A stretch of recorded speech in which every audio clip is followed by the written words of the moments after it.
આવ્યા અક્ષરધામથી અવનિમાં જે દેહધારી થયા,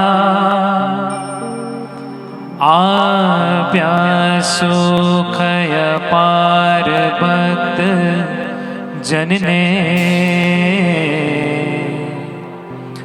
દિલે દરીને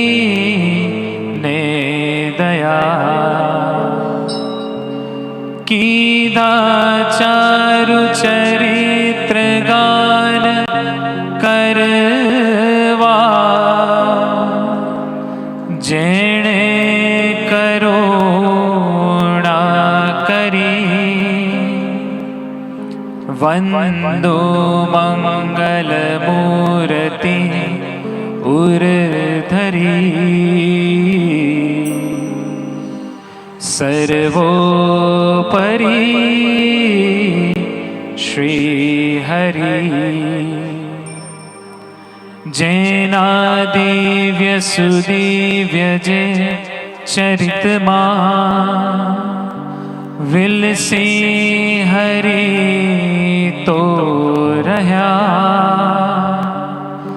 સંબંધે થઈ શૂન્ય જે વિચરતા,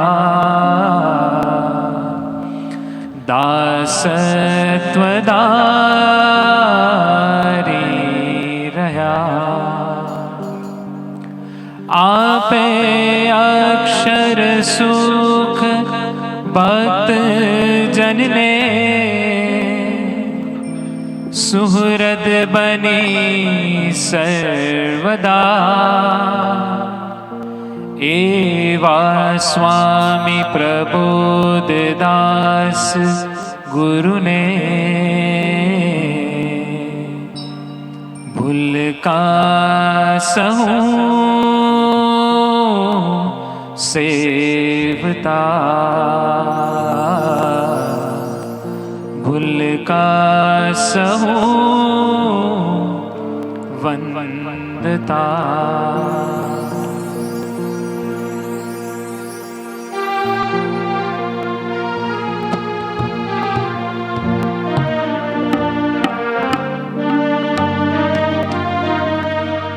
સ્વામી નારાયણના મને વાલું લાગે. સ્વામી નારાયણના, સ્વામી નારાયણના મને વાલું લાગે. સ્વામી નારાયણના, સ્વામી નારાયણના મને વાલું લાગે. સ્વામી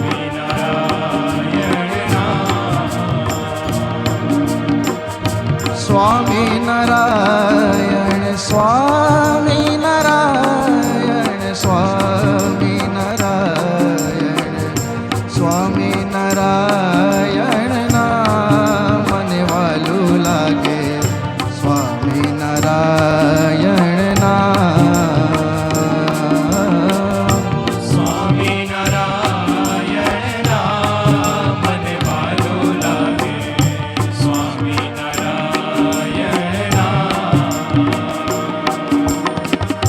રાત દિવસ મારા હૃદયા ભીતર, રાત દિવસ મારા હૃદયા ભીતર, રાત દિવસ મારા, રાત દિવસ મારા હૃદયા ભીતર જપીસ આઠું જા મને વાલું લાગે. સ્વામી નારાયણ, સ્વામી નારાયણ મને વાલું લાગે. સ્વામી નારાયણ.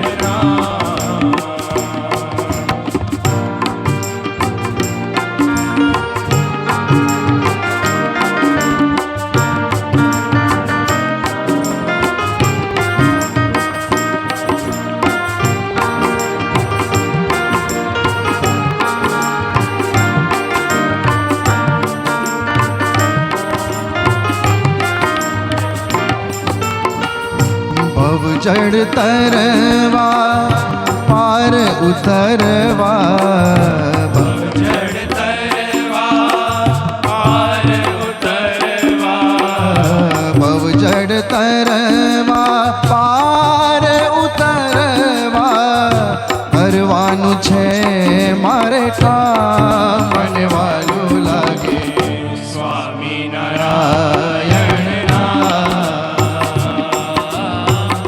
સ્વામિનારાયણ નામ મને વાલું લાગે સ્વામિનારાયણ નામ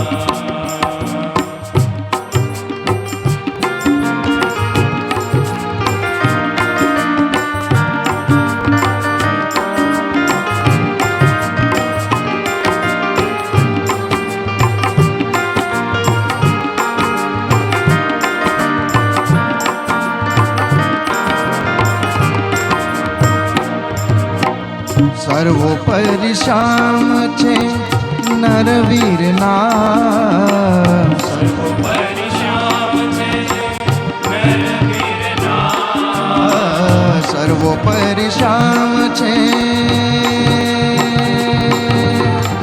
સર્વોપરી શ્યામ છે નરવીર નામ સુંદર સુખડાનું નામ મને વાલું લાગે સ્વામિનારાયણ નામ સ્વામિનારાયણ નામ મને વાલું લાગે સ્વામિનારાયણ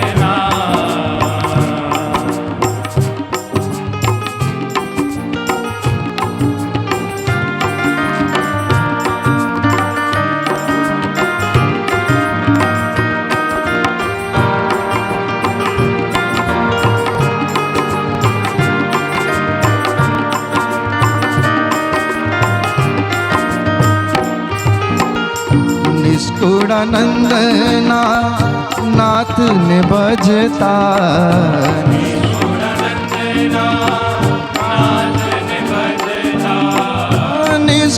નિષ્કુળાનંદના નાથને ભજતા નિષ્કુળાનંદના નાથને ભજતા નિષ્કુળાનંદના નાથને ભજતા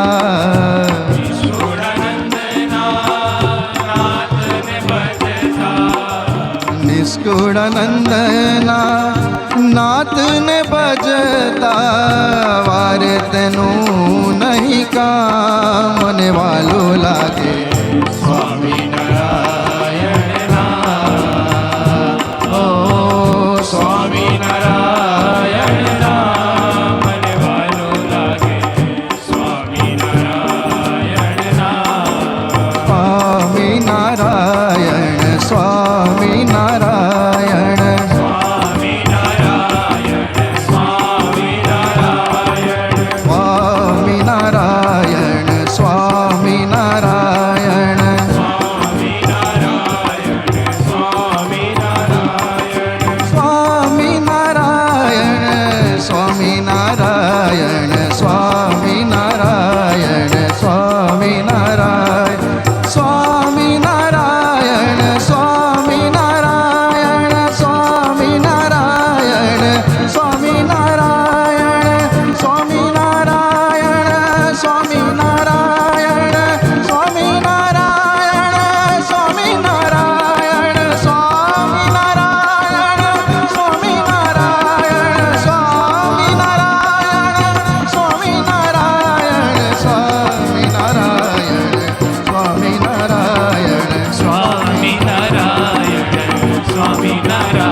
સ્વામિનારાયણ નામ મને વાલું લાગે સ્વામિનારાયણ નામ મને વાલું લાગે સ્વામિનારાયણ નામ વાલું લાગે સ્વામિનારાયણ નામ વાલું લાગે સ્વામિનારાયણ નામ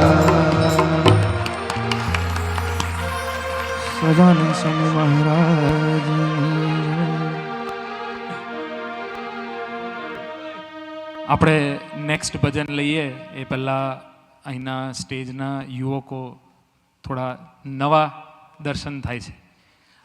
આજની ફૂલ કીર્તનની સેવા એ બોસ્ટન મંડળના ભાઈઓ આપણને કરી રહ્યા છે. દિગ્વિજયભાઈ, તન્મયભાઈ, આનંદભાઈ, હરિતભાઈ, જશભાઈ અને તબલા પર સલીલભાઈ. એકવાર ફરી તાલીઓથી અમને આપણે વધાવી લઈએ.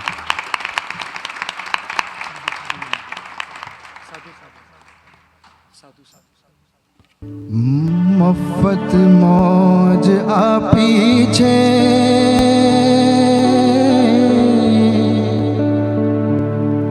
મફત મોજ આપી છે,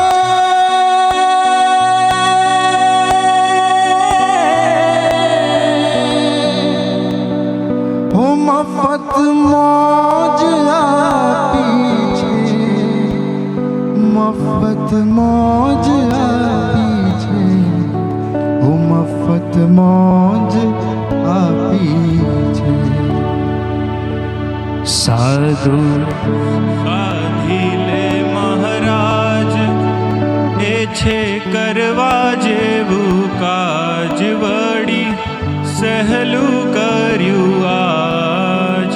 સાધનમાં એક સ્વામીનું નામ લે, તું પોકારજે. સાધુ સાધી લે મહારાજ, એ છે કરવા જેવું કાજ, વળી સહેલું કર્યું આજ.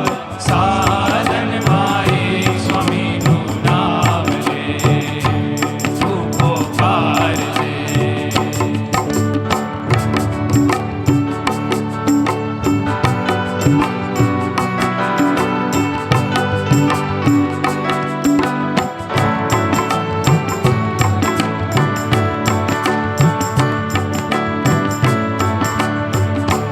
કાંઈ હતું નહીં તેને ગણ્યું સાધન, પંડે પ્રસન્ન થઈ આવી મળ્યા ભગવન. કાંઈ હતું નહીં તેને ગણ્યું સાધન, પંડે પ્રસન્ન થઈ આવી મળ્યા ભગવન. આપણા જેવા બીજા છે જેને સ્વામીએ લીધા છે, મફત મોજ આપી છે. સૌ સંગાથી છીએ અક્ષરધામના, એક નિશાનના. સાધુ સાધી લે મહારાજ, એ છે કરવા જેવું કાજ, વળી સહેલું કર્યું આજ. સાધનમાં એક સ્વામીનું નામ લે, તું પોકારજે.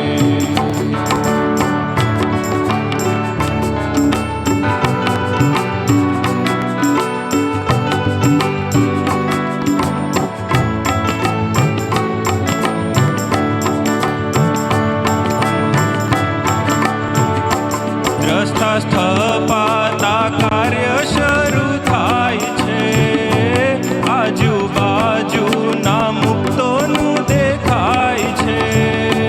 દ્રષ્ટા સ્થપાતા કાર્ય શરૂ થાય છે, આજુબાજુના મુક્તોનું દેખાય છે.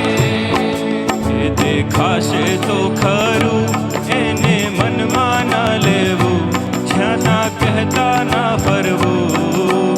સ્વામી સ્વામી કરી ભૂલી જવું, હલકા થઈ જવું. સાધુ સાધી લે મહારાજ, એ છે કરવા જેવું કાજ, વળી સહેલું કર્યું આજ. સાધનમાં એક સ્વામીનું નામ લે, તું પોકારજે.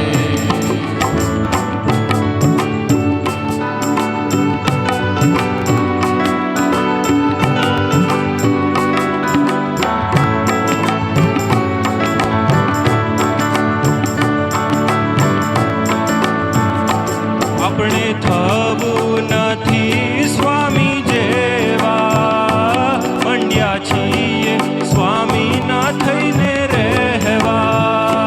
આપણે થવું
માનવું છે, તમને રાજી કરવા છે, સંકલ્પ એવો કરીએ રે.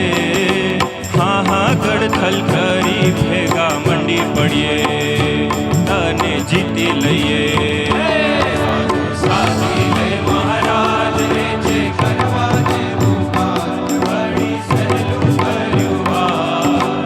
સાધનમાં એક સ્વામીનું નામ લે, ઉપકાર છે, ઉપકાર છે, ઉપકાર છે, ઉપકાર છે, ઉપકાર છે. સહજાનંદ સ્વામી મહારાજની જય.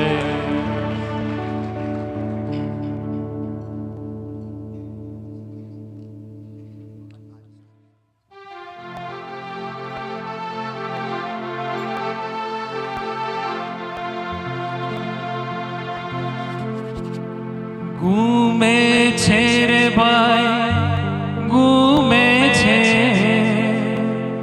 ઘૂમે છે રે ભાઈ, ઘૂમે છે.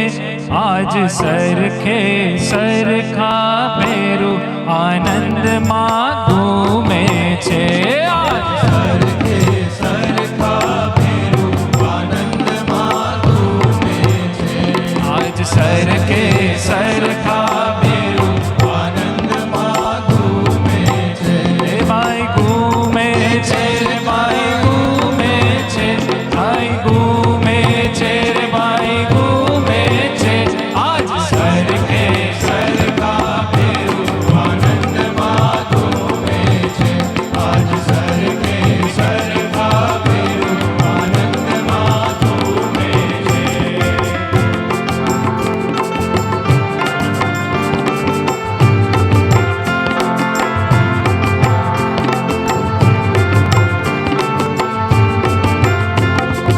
આજ સુધી શ્યામજીને જેવા તેવા જાણ્યા, આજ સુધી શ્યામજીને જેવા તેવા જાણ્યા. સાક્ષાત નારાયણ સહેજે ઓળખાયા, સાક્ષાત નારાયણ સહેજે ઓળખાયા. દેવોને દુર્લભ એવા હરિહો સેથી, દેવોને દુર્લભ એવા હરિહો સેથી, જેવા છે તેવા ઓળખાય.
સદાય દિવ્ય આ મનુષ્ય આકારમાં સદાય દિવ્ય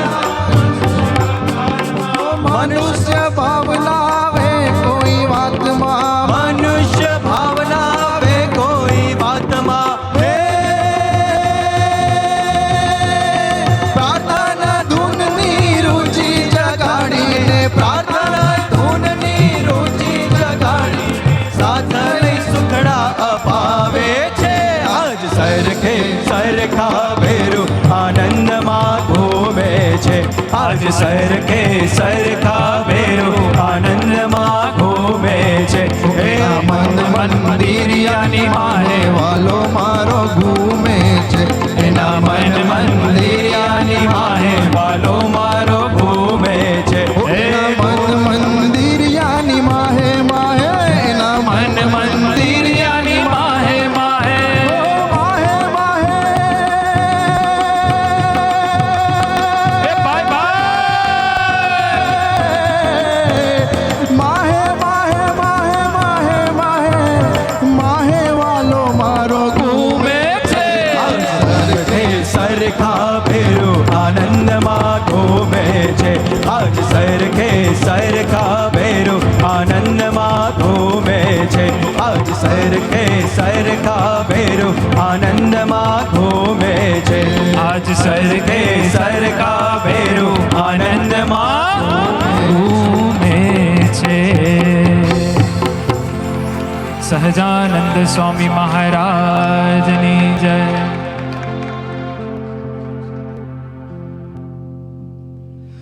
રજકણ તારા રજણ સે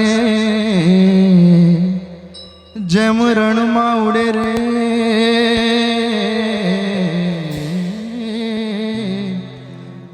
માટે હજી બાજી તારા હાથમાં ઓ ચેત ચેત નર ચે મારું મારું કરીને મરી જવું તારું નથી તલભાર માટે હજી બાજી તારા હાથમાં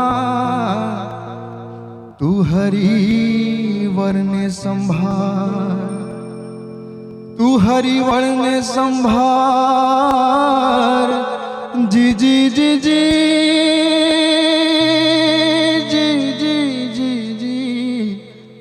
હો તું હરિવરને સંભાળ જીવ સાને પરે છે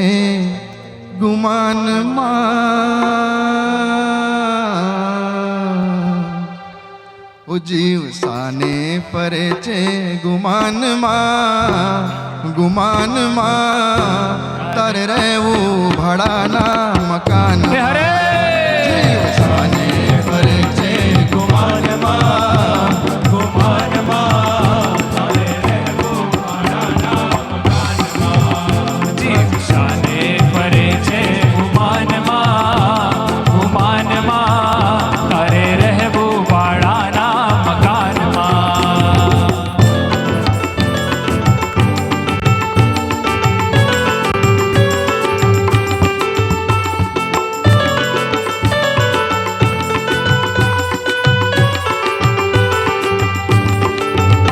અને મારું મકાન કર્યા રંગ ને રોગાન ઓ જાણે મારું રંગ ને રોગા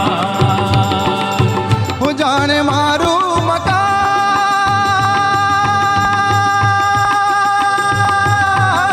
ભાઈ ભાઈ જાણે મારું મકાન કર્યા રંગ ને રોગાન કર્યા રંગ ને રોગાન ઓ જાણે કાયમ લીધું છે વેચાણમાં ઓ જાણે કાયમ લીધું છે વેચાણમાં વેચાણમાં તારે રહેવું ભાડાના મકાનમાં શાને પરે છે ગુમાનમાં ગુમાનમાં તારે રહેવું ભાડાના મકાનમાં તારે રહેવું ભાડાના મકાનમાં તારે રહેવું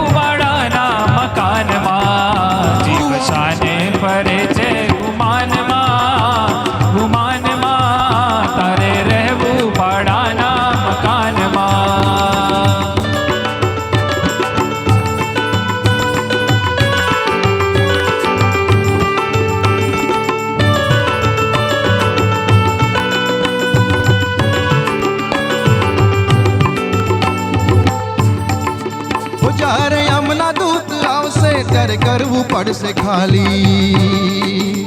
ઓ જ્યારે યમના દૂત આવશે ત્યારે કરવું કરશે ખાલી. જ્યારે યમના દૂત આવશે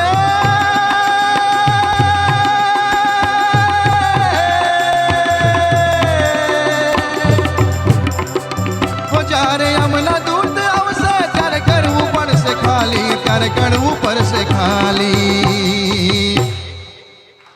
હો તારું ડાપણ નહીં આવે તારા કામમાં.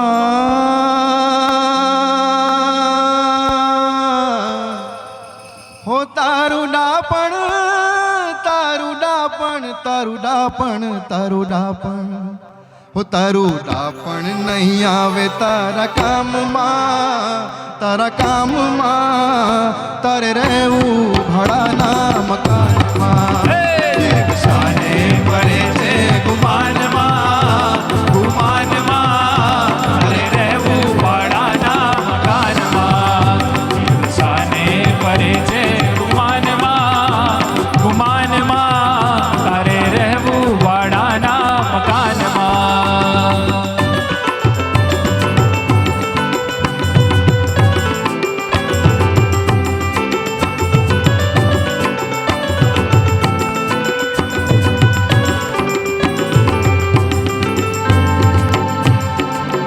ઓ હરી મેર કહે છે ત્રીજા જીવડા.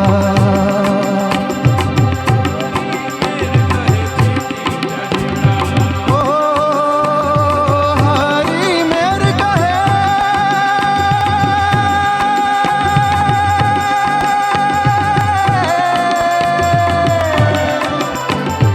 હરી મેર કહે છે ત્રીજા જીવડા, છે ત્રીજા જીવડા. ઓ તને સંતો સમજાવે છે સાનમાં. ભાઈ ભાઈ ભાઈ ભાઈ હો તને સંતો સમજાવે છે સાનમાં. હો તને સંતો સમજાવે છે સાનમાં. હો સાનમાં. તારે રહેવું ભાડાના મકાનમાં. જીવ શાને પરે છે ગુમાનમાં, ગુમાનમાં. અરે રહેવું ભાડાના મકાનમાં. હો તારે રહેવું ભાડાના મકાનમાં. ઓ તારે રહેવું ભાડાના મકાનમાં. જીવ શાને પરે છે ગુમાનમાં. એ થોડી તાલીઓ સાથે રહેવું ભાડાના મકાનમાં. ઓ જીવ સાને પરે,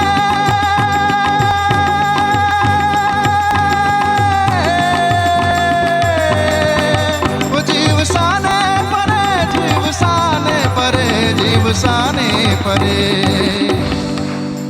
જીવ સાને પરે છે ગુમાનમાં, ગુમાનમાં. તારે રહેવું ભાડાના મકાનમાં. જીવ સાને પરે છે ગુમાનમાં, ગુમાનમાં. તારે રહેવું ભાડાના મકાનમાં. એ તારે રહેવું ભાડાના મકાનમાં. ઓ તારે રહેવું ભાડાના મકાનમાં. ઓ તારે રહેવું ભાડાના મકાનમાં. ઓ તારે રહેવું ભાડાના મકાનમાં. એકવાર ફરી બોસ્ટનના મંડળને આપણે તાળીઓથી વધાવી લઈએ. પરમભાઈ, હરિતભાઈ, જશભાઈ, સલીલભાઈ, તન્મયભાઈ અને છેલ્લે આપણા દિગ્વિજયભાઈને સૌ ભાઈઓને તાળીઓથી વધાવી લઈએ. અને આ બધાની પાછળ દાખલો કરનારા એવા દીપકભાઈ ગુપ્તાને પણ તાળીઓથી વધાવી લઈએ.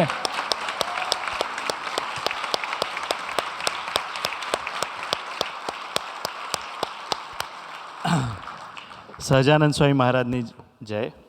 ફન ફેક્ટ ઇઝ કે બોસ્ટન મંડળના બધા યુવકોને ભાડાના મકાનમાં રહેવાનો બહુ સારો અનુભવ છે. કેમ કે બોસ્ટન મંડળમાં 150 દીકરાઓ સભા ભરે છે, એમાંથી 30 દીકરાઓ એક જ ભાડાના મકાનમાં રહે છે.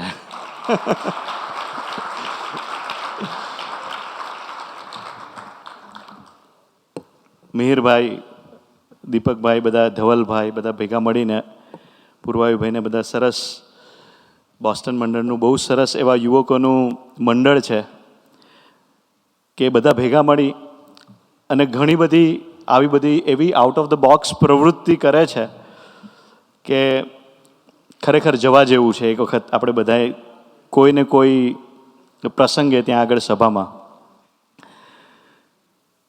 કોઈ ત્યાં આગળ ભજનની એક્સપર્ટીઝ નથી, કોઈ સંસાધનો નથી, પણ છતાં બી એ લોકો રેગ્યુલર ભેગા મળી અને ભજન કેવી રીતે ગાવા અને ભગવાનના ગમતા પ્રમાણે કેવી રીતે ઉઠાવ લેવું એનું ખરેખર એ લોકો પ્રેક્ટિસ કરીને આયોજન કરે છે. હમણાં વચ્ચે પૂર્વાભાઈ સાથે વાત કરતા હતા, એમને બહુ સરસ વાત શેર કરી કે હમણાં જ 2-3 વીક પહેલાં અમે ગયેલા તો 2 થી 2.5 કલાક સુધી એ બધા છોકરાઓએ ભેગા, અને એટલે એવું નહીં કે ભાઈ સ્ટેજ હોય ને માઇક હોય ને સૂર હોય ને એવું બધું નહીં, 2 થી 2.5 કલાક સુધી બધાએ કીર્તન ભક્તિનો આનંદ બધા ભેગા મળીને આનંદ કે છોકરાઓ આનંદ કેવી રીતે કરે, વિડીયો ગેમ રમે, આનંદ કેવી રીતે કરે, પત્તા રમે, આનંદ કેવી રીતે કરે કે બીજી બધી ગામ ગપાટા કરે કે મૂવીઝ જોવે. પણ આ બધા દીકરાઓનું જીવન એવું થઈ ગયું છે કે 2 થી 2.5 કલાક ભજન સંધ્યા કરીને એ લોકોએ આનંદ કર્યો. તો એ કેવી ઉચ્ચ કક્ષાએ બધા પહોંચી ગયા છે એમ. બીજી વાત કે એટલું બધું મોટું મંડળ થઈ ગયું છે ભજનમાં, 22 જેટલા દીકરાઓ ભજન મંડળમાં છે. હવે આવું સ્ટેજ હોય, અહીંયા તો મોટું સ્ટેજ છે તો અહીંયા 22ના બદલે 30-35 બી ભેગા થાય તો વાંધો ના પડે, પણ ત્યાં 22 જેટલા દીકરાઓ છે તો હરેક વ્યક્તિનો ભજન ગાવામાં નંબર લાગવો એ બહુ સહજ, ઇટ્સ નોટ પ્રેક્ટિકલ. નહીં તો પછી આખી 3 કલાકની ભજન સંધ્યા જ કરવી પડે, સભા ના થાય. તો એમાં એવું હોય કે 10 જણ એક વીક ગાય, બીજા 5 જણ બીજા વીક ગાય, 5 જણ ત્રીજા વીક ગાય. તો મેં એક દીકરાને બિચારે બધાને એવું થયું કે યાર આ વખતે મારે નહીં ગાવાનું, આ વખતે મારે નહીં ગાવાનું, એવું એટલા કે મારી સેવા ના જતી રહે એમ. તો પછી મિહિરભાઈ સાથે એક દીકરો આનંદ કરતો હતો, તો આનંદ કરતાં કરતાં કીધું કે યાર હવે છે ને હું છે ને નિર્ભયતામાં પહોંચી ગયો છું. તો કે કેમ નિર્ભયતામાં પહોંચી ગયો, અચાનક કંઈ એવું દર્શન થયું, ભગવાને દર્શન આપ્યા, અચાનક કેવો આમ તું નિર્ભય થઈ ગયો?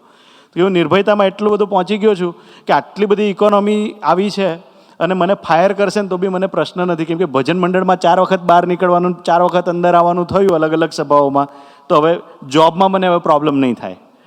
એટલે કહેવાનો મતલબ એ છે કે બધા કેવા પોઝિટિવ આઉટલુક સાથે જીવે છે. એવા ખરેખર બોસ્ટન મંડળને ધન્યવાદ, આપણને આજે આનંદ કરાવ્યો. Let's give a big round of અપ્લોડ.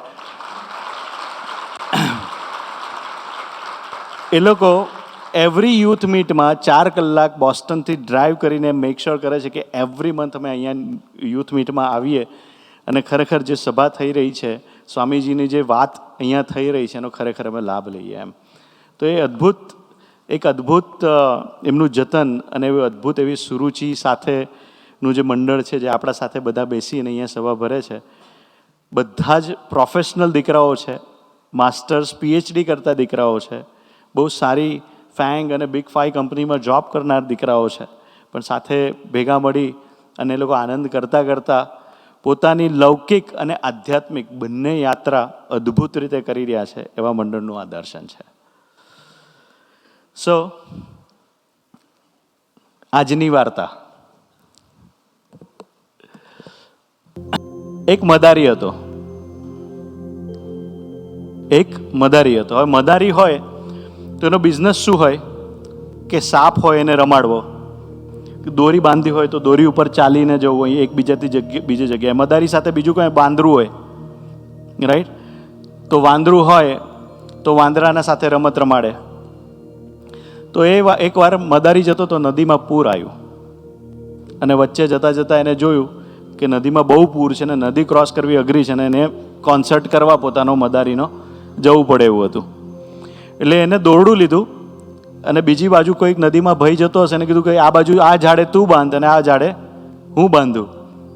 એને ખબર છે કે ભાઈ I have a skills two walk on the રોપ, તો રોપ ઉપર ચાલીશ. એટલે એને એવું કર્યું કે દોરડું બાંધી દીધું અને પછી ઉપર ચડી ગયો દોરડા ઉપર. પછી એના પાસે સાપ હતો, તો સાપ 2-3 હતા, એટલે એને અહીંયા પોતાના માથા ઉપર સાપનું ઓલું જે હોય એ મૂક્યું. એના પાસે એક બકરી હતી, તો અહીંયા બકરી પકડી અને પછી ખભા ઉપર વાંદરાને બેસાડ્યું. વાંદરો સેલ્ફ સસ્ટેન હતો, એને પકડવાની જરૂર નહીં, કેમ કે એ ક્યાંય પકડાય નહીં. એટલે વાંદરાને સૂજી મસ્તી, એટલી બધી મસ્તી સૂજી તો ઓલો ફોકસ કરીને ઓલો દોરી ઉપર ચાલે, પણ વાંદરું છે ને એને કાનમાં આંગળી નાખે, ધમાલ મસ્તી કરે.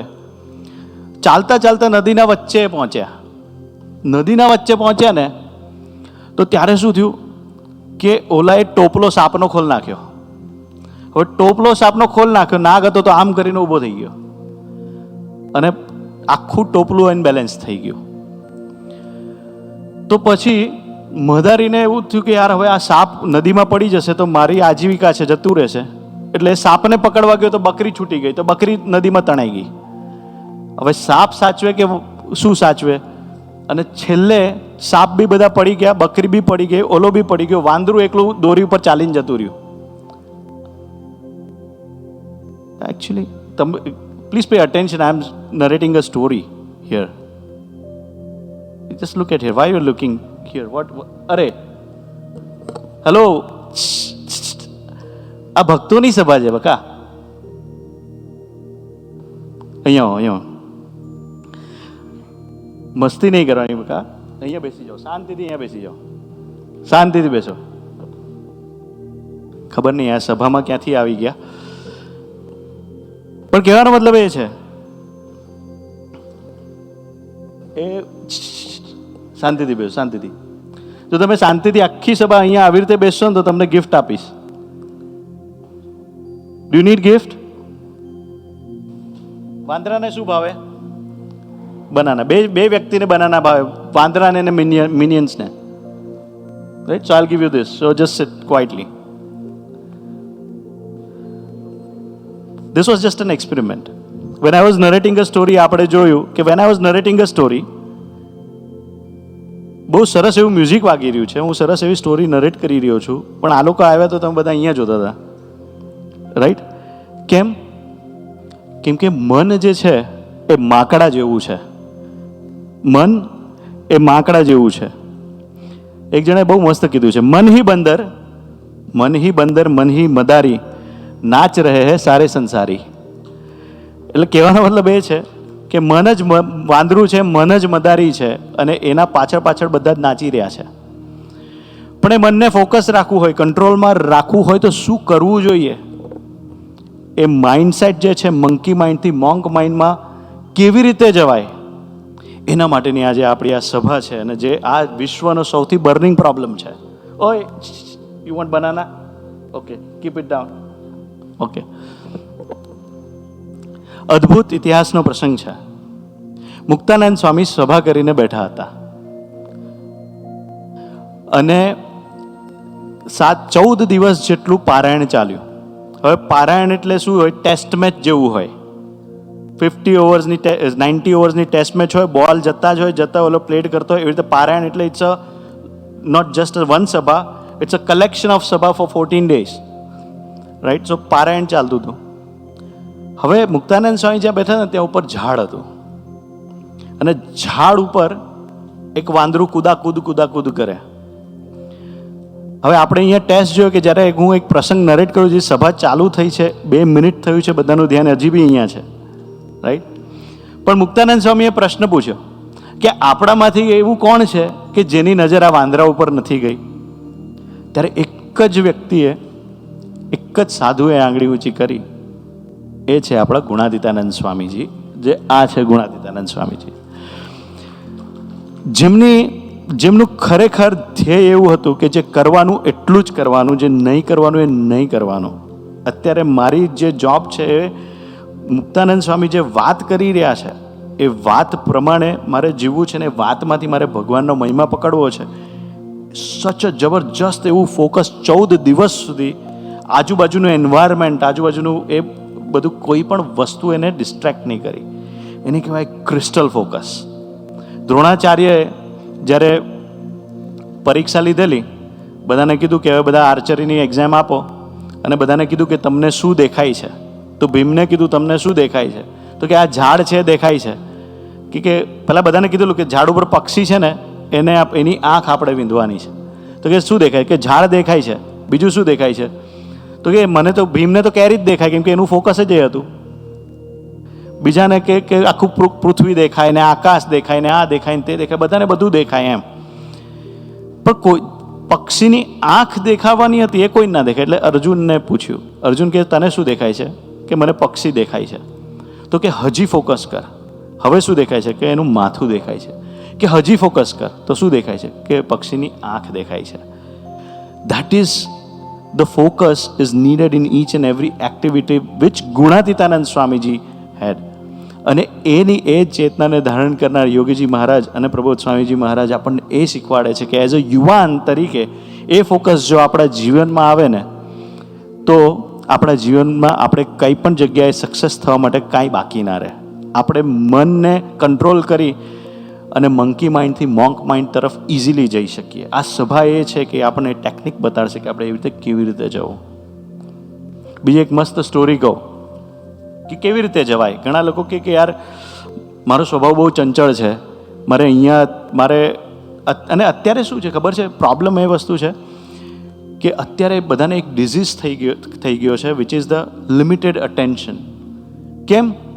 ઇટ્સ અ સાયકોલોજીકલ ડિઝીઝ કે તમારે 15 સેકન્ડથી વધારે તમે ફોકસ જ ના કરી શકો. કેમ કે રીલ્સ જે છે 15 સેકન્ડની થઈ ગઈ છે. કોઈક તમે રીલ સ્ક્રોલ કરતા હોય તો પહેલું તમને એવું આવે કે ભાઈ આ કોઈક એજ્યુકેશન રીલ આવી, બીજામાં કોઈ ડાન્સ કરતું હોય, ત્રીજામાં કોઈક બીજી જ વાત કરતું, ચોથામાં કોઈક મોટિવેશન સ્પીચ આપતો હોય. ઇફ યુ ઇમેજિન કે 1 મિનિટમાં તમે 4 ડિફરન્ટ સબ્જેક્ટમાં તમારું માઇન્ડ પહોંચી ગયું, so you have a very limited attention span. તો એમાંથી આપણે બહાર નીકળી અને ખરેખર એવા ફોકસ, ક્રિસ્ટલ ફોકસમાં કેવી રીતે જવું. તો એકવાર લવો અને બાદશાહ બેઠા હતા, અને બાદશાહે લવાને પૂછ્યું કે લવા, આઈ હેવ અ ક્વેશ્ચન. લવો એટલે એક ભાઈ હતો, એનું નામ લવો હતું. એટલે એને પૂછ્યું કે ભાઈ આઈ હેવ અ ક્વેશ્ચન, કે વોટ ઇઝ ધ ક્વેશ્ચન? તો કે બતાવો પૂછે કે સ્વભાવ બડા યા સંગ, સંગ બડા યા સ્વભાવ. તો પછી લવાએ કીધું કે વોટ ડુ યુ મીન? તો કે જો હું અહીંયા બેઠો છું અને હું રોજ કુરાન વાંચું છું, અને મારા સંગે કરી અને અંધારું હોય છે તો બિલાડી છે ને, બિલાડી એ કેન્ડલ પકડીને ઊભી રહે છે અને સ્થિરતાથી કુરાન સાંભળે છે. હવે બિલાડી ક્યારે સ્થિર ના બેસી રહે એમ. તો કે મારા સંગે કરીને એ કરે છે તો મારો સંગ એવો છે ને કે એના કારણે એ વ્યક્તિ સ્થિર થઈ ગઈ. તો હવે તું જવાબ આપ કે સ્વભાવ બડા है संग. तो ने કીધું કે નહીં, ये मैं अभी आज नहीं बताऊंगा, मुझे 2-3 दिन दो. 2-3 દિવસ એ ઓબ્ઝર્વ કરે છે અને હાલતા ચાલતા રાજા એને કહે છે સ્વભાવ બડાયા સંગ. વારે ઘડી એને ટીઝ કરે. પછી એને બી થાય કે મારે આજે કંઈક કરવું પડશે જુદું જ. એટલે પછી શાંતિથી રાજા કુરાન વાંચતા હોય છે, ત્યાં બિલાડી કેન્ડલ લઈને બેઠી હોય છે. ત્યાંના લોકોના શોખ બી કેવા, કેન્ડલ માટે બિલાડી રાખે. એટલે કેન્ડલ પકડીને ઊભી હોય છે અને એના કેન્ડલના પ્રકાશમાં રાજા કુરાન વાંચતા હોય છે. અને લવો ટ્રીક કરે છે. એક પાંજરામાં ઘણા બધા ઉંદર પકડી લાવે છે. હવે જેવો ઉંદર પકડી લાવે છે અને પાંજરું ખોલે છે, એવા ઉંદર ત્યાં બધા જતા રહે છે. અને બિલાડી જેવી ઉંદરને જોવે છે એવી મીણબત્તી ફેંકી કુરાન ઉપર ને દોડે છે ઉંદરના પાછળ. અને આખું બધું ધમાલ ધમાલ કરે. રાજા ગરમ થઈ જાય છે, આ કુરાન બાળીને આમ ને તેમ ને એવું બધું, રાઈટ. તો ફોર એક્ઝામ્પલ કે આ લોકો છે, આ લોકોને કેળા બહુ ભાવે, રાઈટ. આ લોકોને કીધું સભા આખી ભરશો તો તમને કેળા મળશે, રાઈટ. તો બી વસ્તુ શું છે કે જેને જે સ્વભાવ હોય, એટલે ભાઈ રવા દે ભાઈ, કેળા લઈ ગયા ડીટીયા મારા માટે રાખ્યા તમે. પણ કહેવાનો મતલબ એ છે કે જો આવું થાય કે બિલાડીનો સ્વભાવ એવો છે ચંચળ કે એને ભાવતું વસ્તુ દેખાય તો લઈને ઉપડી ગઈ. ત્યારે પછી એને કીધું કે સ્વભાવ બડા ભી નહીં હૈ ઓર સંગ ભી બડા નહીં હૈ, રાઈટ. જો જે જગ્યાએ જે રીતે જે વસ્તુ તમારા સામે આવે એ મોટું છે. સંગ આવે તો સંગ થઈ જાય, અને તમને ભાવતી વસ્તુ આવે ને તો સ્વભાવ મોટો થઈ જાય. તો આવા જે સંગ જે છે, સોશિયલ મીડિયા, આ તે બધા જે સંગ છે, એને લઈને આપણું માઇન્ડ બિલાડી જેવું થઈ જાય. આપણો જે બિલાડી જેવો જે સ્વભાવ છે એ બહાર આવી જાય એમ. તો એ મંકી માઇન્ડ કેવું છે, એ મંકી માઇન્ડ આપણને કેવી રીતે પજવે છે, what are the factors where our monkey mind dominate us, right. એના માટે આપણે સભાના શરૂઆતમાં પૂજ્ય આદર્શભાઈ મોઢને પ્રાર્થના કરીશું કે પધારે ને આપણા સાથે એ વાત શેર કરવા. પધારે આદર્શભાઈ.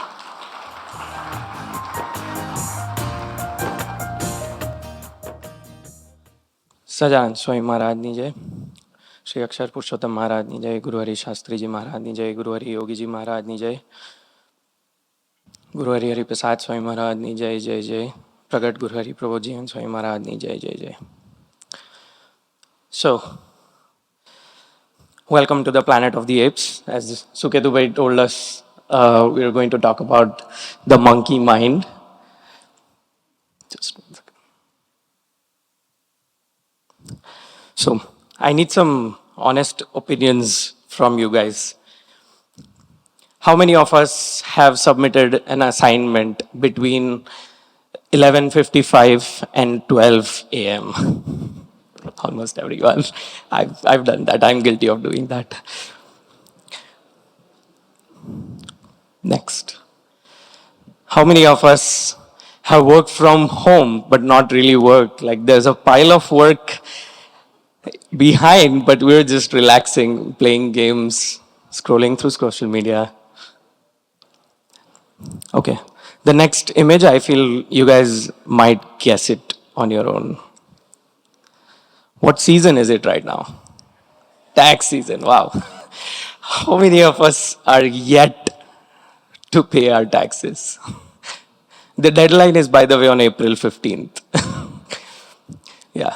Usually the trend is I've been working for 3 years now. I get my W2s in January. But literally last week I called my accountant Milan Bhai and was like, please, can you do my taxes? This is our state. This is the state of my mind. This is the state of all of our minds, that we are constantly procrastinating, right? And we don't even know about it. So, as Suketu bhai mentioned, this is how the inside of my head looks like, and I feel a lot of us will agree here. So, we have a rational decision maker, which basically tells us that, okay, you should do this at this particular time, you should do that at that particular time.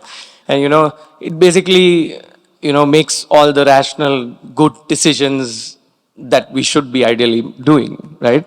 And say hi to the instant gratification monkey over there. Like you just saw, there were 2 monkeys here, right? So this monkey lives within our mind. And so what really happens is, the rational decision maker will tell us that, oh, okay, this is a good time to do a task. You got an email from work. Let's finish this task by today. But the monkey says no, right? So we are always like, the instant gratification monkey does not like to do work. It does not like to do difficult tasks. It just wants to relax. It will always try to bother and distract the rational decision maker or us in our mind, right? So I want to share a small story. So this guy is Bobby Fischer. His name's Bobby Fischer. He's a well-known chess player. He broke into the international chess scene in the late 1950s and 1960s, early 1960s, and he had an extraordinary talent. Till date, his moves and his, like a lot of people who might follow chess, his opening moves are written in books and still followed by other people. He became the youngest ever grandmaster at the age of 15 and went on to dominate the chess world through those 10 years. He even has a world record of 11-0. That's still the world record. No one has been able to break it. Basically, he won consecutively 11 times. That's the only perfect score in the history of the chess game. Despite his undeniable genius at the chessboard, he was plagued by laziness and a lack of focus outside the game.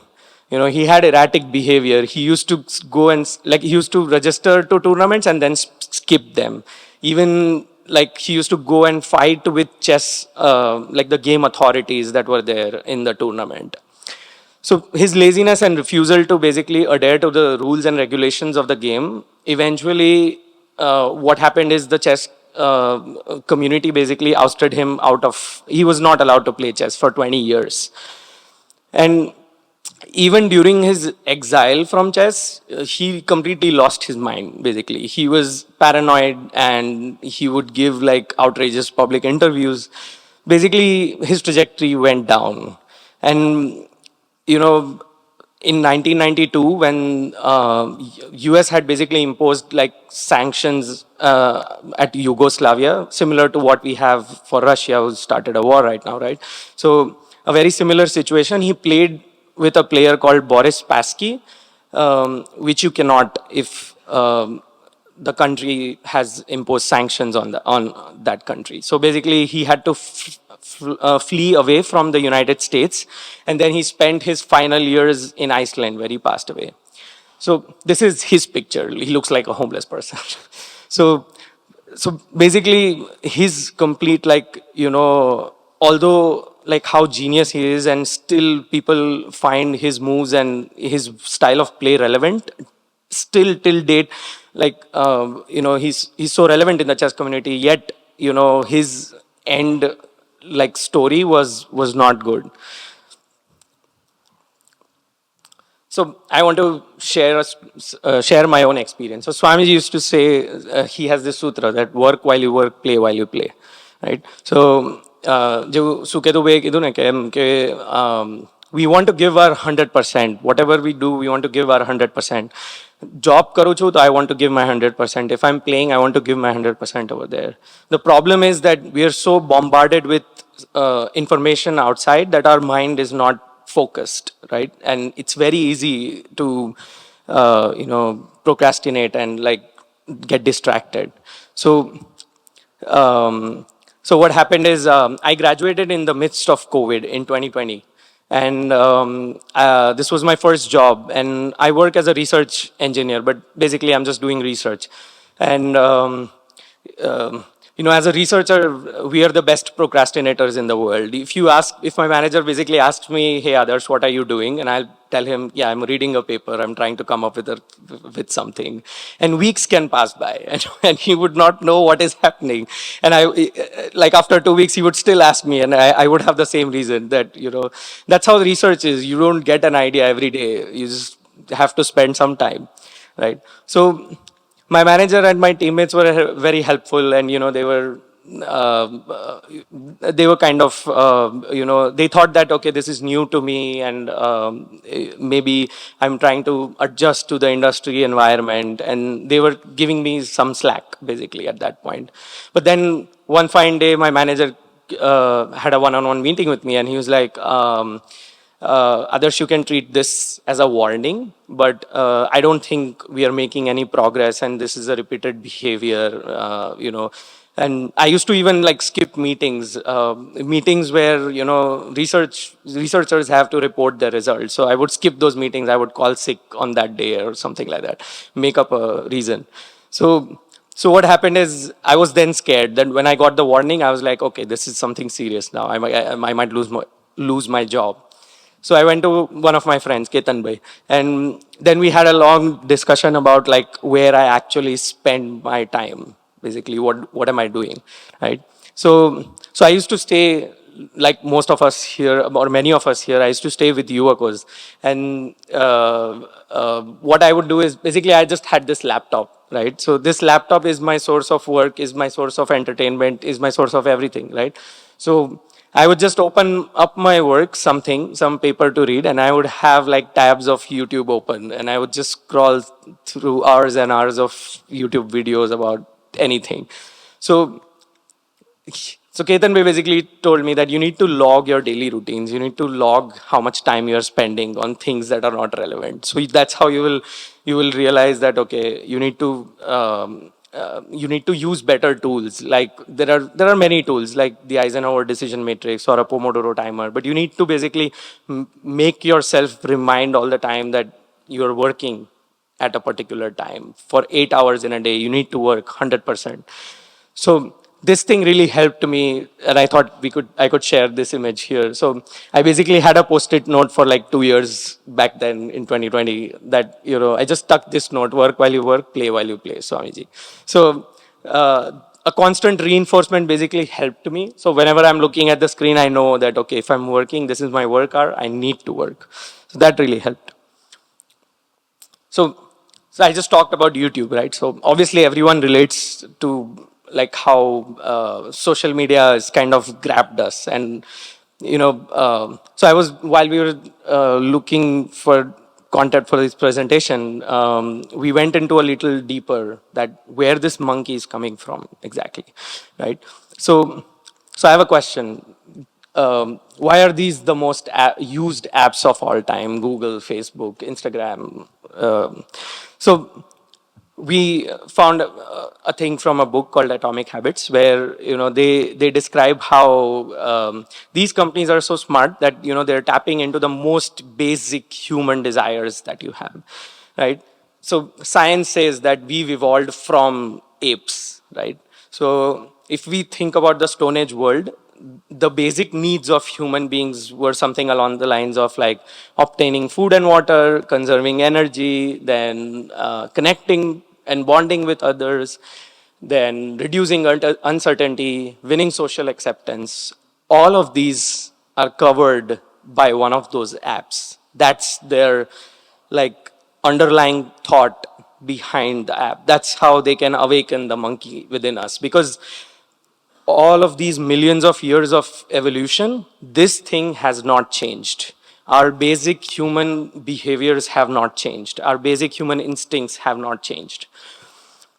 So basically, Facebook does connecting and bonding with others, Instagram winning social acceptance, finding love is Tinder, and Google is reducing all of the uncertainty that I have in my life. They pretty insightful, I guess. So coming back to our monkey, so the monkey is now taken over, I guess, right? So the monkey is saying that I'm taking over, and it goes into this whole spiral of social media, games, junk food. You know, I have one or two more questions. So basically, how many of us have planned vacations that we've never gone on? Like we've basically, we are sitting working and we've planned vacations that we've never been on, right? So another similar question: how many of us at night while laying on our bed, something comes up on a reel, Instagram reel, a recipe or like a food vlog, and then we feel hungry and then we go down and then we have something, right? A lot of us relate to that, right? So basically what's happening is, since they, like, social media knows you that well, they have so much data that they know you, right? So they're basically, we are losing all our control. We are losing all our control to the instant gratification monkey. It needs constant gratification. Our actions become undisciplined. The rational decision maker loses full control of what we are doing. We have no idea of what's happening. And our actions are completely undisciplined. We are eating at 1 a.m. in the night, even after having dinner literally a few hours ago. So I want to, so basically, so before I talk about this slide, I want to talk about a small prasang, that Swamiji says about our senses. So Swamiji had another, his favorite thing was saying no movies. Right? So there was this yuvak, very similar to me, from Borivali. He went to Swamiji to seek his blessings. And basically, એમને એવું હતું કે એમને સ્વામીજીને પ્રાર્થના કરી કે સ્વામીજી મને TY BCom ની એક્ઝામમાં મારા સારા માર્ક્સ આવે, એવી પ્રાર્થના.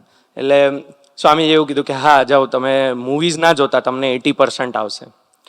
Now, he was an average student, like a 60-70% guy, and Swamiji gave him Ashirwad of 80%, and he actually went ahead and gave the exam, and he got 78%. And then he thought, oh, Swamiji to 80 ki dela, 78 kem aaya? So he went back to Swamiji. Okay, Swamiji, mane 2% less kem aaya? And then Swamiji was like, કે મેં તને આજ્ઞા કરી હતી કે તારે movies નથી જોવાનું, એ છતાં બી તું તારા ફ્રેન્ડના એક ઘરે ગયેલો, ત્યાં એક ટીવી પર ટ્રેલર ચાલતું હતું, એ તારાથી જોવાઈ ગયેલું. તારા ઘરે તારા મમ્મી પપ્પા કંઈક સિરિયલ જોતા હતા તો તે ત્યાં તું 2 મિનિટ ઊભો રહેલો તો એ બી તે જોયેલું. સો સ્વામીજી ઇઝ, આપણને બધાને ખબર છે કે સર્વજ્ઞ પુરુષ છે, એમને બધું જ ખબર છે, પણ at the same time he also gives us a very interesting sooj of how we should try to control our senses, and even like the slightest loss of control can lead to downfalls.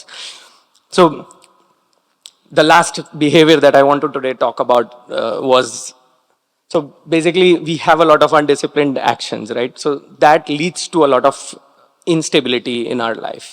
So we talked about all this, watching Instagram reels. Everyone is so perfect on Instagram, right? We want to become perfect. We see that and we get, and then, so what I'm trying to say is like our undisciplined actions will lead to like ups and downs in our life, right? We don't know what we are doing. We might gain weight because of our bad eating habits.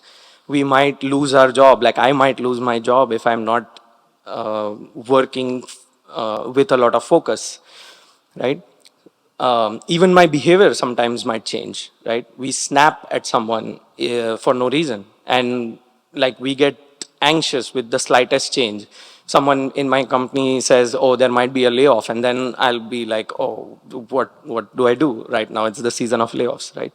So it leads to a lot of instability in our life. And here I would like to share one more small story. So we all know Mike Tyson, right? So you know how his life, so he was an amazing player, the best knockout guy that there was. He earned hundreds of millions of dollars because of his popularity, brand endorsements, everything, you name it, he had it all, right? His downfall basically started because of a lack of discipline, a lack of basically his actions outside of the boxing ring were completely undisciplined. He had a lot of legal troubles. He had arrests. His financial situation went so bad that from hundreds of millions of dollars, he had to file bankruptcy in 2003, where he had a debt of $27 million. So basically, so his inability to stay disciplined and focused ultimately led to his financial ruin, right? So we want to close this session with with the monk mind. And so Swamiji used to say to remain stable in the ups and downs of life, pray, do bhajan, seek help from good friends around you, right? So I was very fortunate to have Ketan Bhai. So one more yuvak from our mandal, from Bensalam mandal, Krunal Bhai. So he had a very interesting prasang just very recently, a couple of months back, right? So his wife is an Indian citizen with a green card here, who is pregnant, and Krunal Bhai is a US citizen, and he plans to go to India via Dubai. So they're staying in Dubai for 3-4 days and then going to India to surprise their parents. So he doesn't have an OCI, right? And he needs to apply for an Indian visa. He knows about it, but he procrastinated for unknown reasons. We don't know why do we procrastinate, right? So he's already in Dubai and he's staying there for 3-4 days, and then he just like 48 hours before his flight is taking off from Dubai to India, he realizes that he has no visa to go to India. He did not apply for OCI, he did not apply for e-visa, and he had a huge panic moment.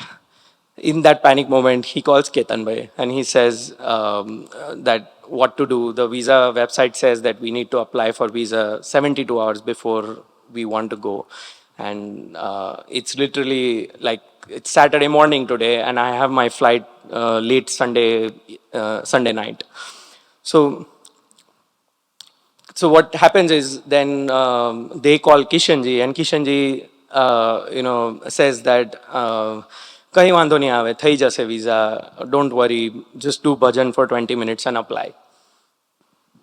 And then Ketan Bhai basically checks so Ketan Bhai was in the US and he checks the website for the visa and he realizes that US was like around 8 hours or 10 hours behind and the visa window was still open from the US portal. So he basically applies for visa from Krunal Bhai's behalf, and then Sunday morning, Krunal Bhai checks. He's in full panic mode. He was calling everyone that, what should I do? Should I send my wife alone? Should I? And she was pregnant, right? So, or should we just both go back to the US, cancel our India plan, or should both of them wait in Dubai till he gets a visa? This is a full chaotic situation, all of which, like, consequences were like, he had to overpay on the flights, lose a couple of $1,000. And in that whole panic situation, then they even call Ashok Uncle in India, and then Ashok Uncle gets him into contact with a leader from Dubai, and he contacts Krunal Bhai that don't worry, we'll figure out a way. You can stay here in Dubai at their house, and so on and so forth. Ketan Bhai reminds him that Kishanji so Ketan Bhai reminds Krunal Bhai that, Kishanji asked you to do bhajan for 20 minutes. Did you do that? And then Krunal Bhai was like, oh no, I forgot that. So let me do that. So he does bhajan for 20 minutes and then he opens his email and magically on Sunday morning, I don't know who works in an Indian embassy. I doubt, but then he gets an email that his visa is approved and he was good to fly on that evening. So, to conclude, like, a situation which could have been controlled or not controlled, we don't know, right? But it was created by procrastination, and it got completely out of control because of a lot of external factors. This is how most of our situations in our life, and that's why we want to pray in the lotus feet of Swamiji that, we want to, so welcome to the monk world. We want to pray to the lotus feet of Swamiji that please give us the strength to live a focused life and disciplined life. We want to give our 100% in study, at work, and wherever we have ups and downs in our life, we stay calm, we pray, we do our bhajan, and then seek help from friends around us. Thank you. Jai Srinarayan.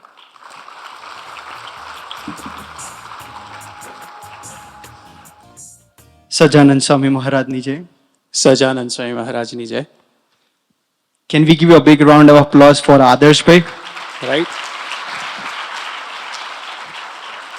So let me ask you a question, guys. So how was this session? Did you guys enjoy it? I don't think By the that's way- a voice of 500 youths here in this Sabha hall. Did you guys enjoyed it? All right. I think so. That's what I've heard, that if you show more energy, you can devour the dinner provided today more. So did you guys enjoy it? Now I think so. We are sitting amongst youths, right? Yes, 100%. All right, so Adarsh Bhai actually talked about unfocused mind, unstable mind, undisciplined mind, which are some of the attributes of a monkey mind. So Sarvatit Bhai, do you have a monkey mind? Parth bhai, I think I do have a monkey mind. What about you, Parth bhai? Do you have a monkey mind? 100%, man. So Everyone else here. So let's ask them. What do you guys think? Do you guys have monkey mind? All right, then. We are going to do an activity. The only purpose of this activity is all about introspection. There is no right answer, there is no wrong answer. All right? So, are you guys excited for this activity? All right. So let's do. I think so. Everyone has phones, right? So you guys can scan the QR code. 7. Okay. Seems like everyone is having a smooth network.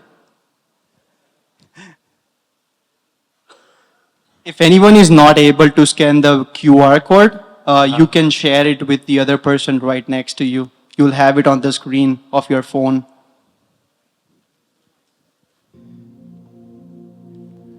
All right then. We'll be starting an activity with 173 youths here. Okay? So, Computer G, can we have the first question, please? Do you maintain a consistent wake up time on both weekends and weekdays? What do you guys think? Partbhai, I think I do. The only reason I think so, my lifestyle is such now that it's been imbibed in my lifestyle. So I don't need to sleep a lot during weekends. I mean, I have my buddies here. They definitely know. I'll be lucky even if I wake up at the noon or a brunch hour. Wow, you have 60 people. I got 60% of the population with me. But you know, Partbhai, I think so you deserve sleeping late on weekends. I mean, who doesn't? Who doesn't like more sleep? We all Right. deserve to sleep a little bit more over the weekend. Still close though, 42.86% of the people said yes, most of the time. They wake up at the same time. And 56.77% of the people that said that they prefer waking up little late. All right, I'll be happy to get in touch with that 44% of the people. True. Right, can we have next question, please? So question 2, do you get out of bed at the first alarm or much later? What do you think, Partbhai? Come on, we should be honest about this. There is a reason that they provided a snooze button, man. You know, Partbhai, I don't even give alarm a chance to ring. All right, this time 76%. Wow.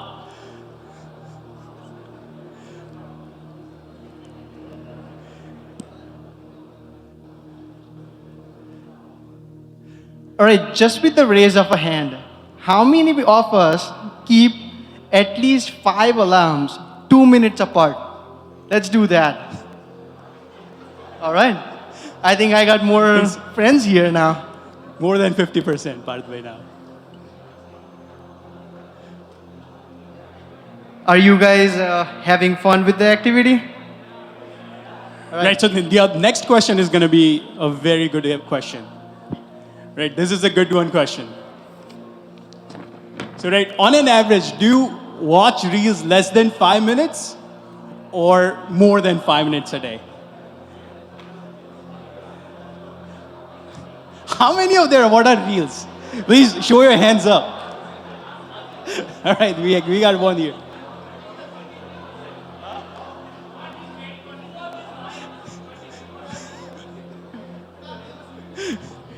All right, let us broaden the question. How many of us are on TikTok and uses more than 5 minutes? Or probably YouTube Shorts. How about that? Partbhai, I think now it's a part of our life. Reels, TikToks, Shorts. But I still want to meet this 21%. After Sabha, we can have a special sessions with those guys. Let's have a big round of applause for those people. Especially for 21.7% people. I think Piyush Bhai is taking the initiative to host that 21%. All right, Computer G, can we go to the next question, please? Do you eat until you are full or continue indulging if the food is particularly tasty? And this is my favorite question because food is tasty downstairs after the sabha. So let's see how many people answer this correctly. Partbhai, there's always some more room in the food, in the stomach. Hey, but I won't be able to eat anything because I am a salad guy. I only have 4% with me today. How many of us here are salad guys? There are a couple of people at the back.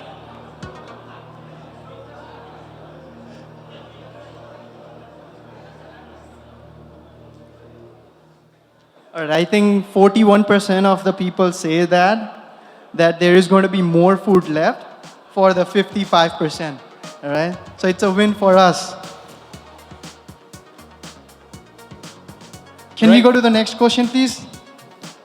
So when studying or working, do you continue until completion or take frequent breaks, right? I think, personally, I don't stop till it's finished. All right. So for this, few weeks back, I was reading this article which said that there was a study done on a professional working population, and it said if you take a 5-minute break in 1 hour of a work, it's good because it creates you more productive. So I think taking 5-minute break in an hour is not a bad thing. But the thing is, are you taking 1 hour break every 5 minutes? Let's not answer that. Any one of us here who take 1 hour break for 5-minute work? We have few. We got few people here. I mean, we got IT guys here.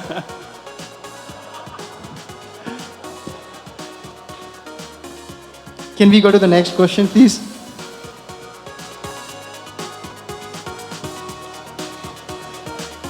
All right, this is a scenario. In the middle of a job interview, if the power and internet goes down, right, how would you react? By the way, I would totally lose my control and scramble. How about yourself? We're neck to neck here. I mean, I don't know. Personally, I have faced this issue last year. I was giving an interview, and while doing that, the internet went down. So the first solution I had was to pick up my phone and reply to the recruiting management guys that, hey guys, come on, I lost my internet. Can we reschedule for another interview? So that's what I did. I mean, that's very commendable of you and the 52.35% of the people who can take decision in such a chaotic environment, right? A huge round of applause for this percent of population, guys. Right. So it's neck to neck. So can we go to the next question, please? So this is a very good one. Regarding your future, do you keep worrying about tomorrow, try my best, or still need to plan? What do you think, Parthay?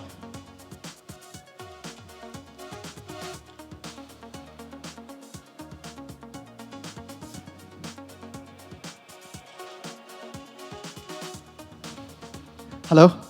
All right. So for this one, back in 2020, I was in India, right? I represent the 28% population and the 31% here, which is option A and C. But when I came here in January 2021, I got in touch with Kishanji and Chirag Bhai. Those are the Bhagwadis that we need in a life. Then probably our 28% and 30% will definitely go down, and we all will be trying my best today, because we don't have to worry about what's going to happen tomorrow, what's going to happen after 1 month, 2 months, and everything else. We just have to worry about what's happening right in the moment.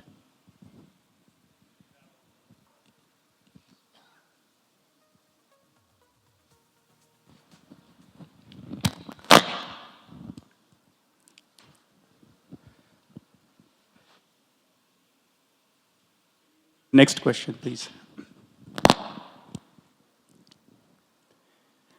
Right. So question 8, are you more inclined to follow the trend?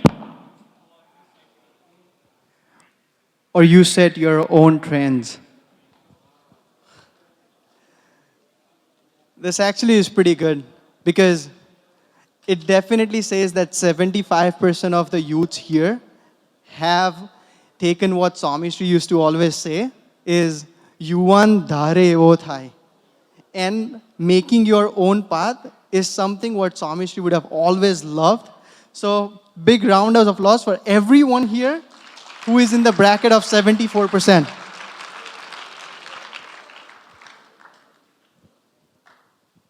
All right, can we go to the next question, please?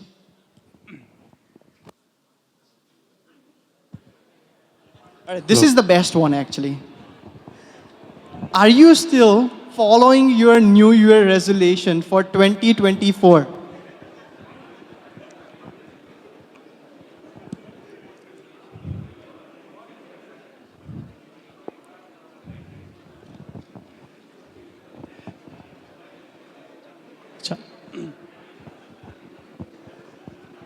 Who are this 54 percentage of the youth who says what's a resolution? Right, we don't need a resolution in life, right? I mean, I don't create a resolution for my own self, so I am part of that 54%. And I always have ambition. So my resolution couple of times in past few years I have created were like too high, which I couldn't achieve in 12 months. Probably I need 24 months for that. So that's fine. But it's pretty good though.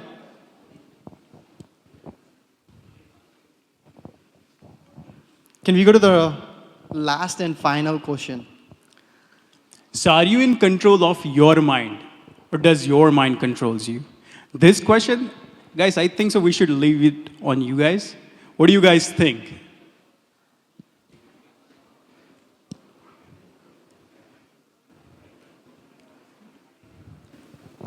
My mind controls me. We have 91%. I think the 33 people who are here saying that I control my mind have changed after others by ghosty. True.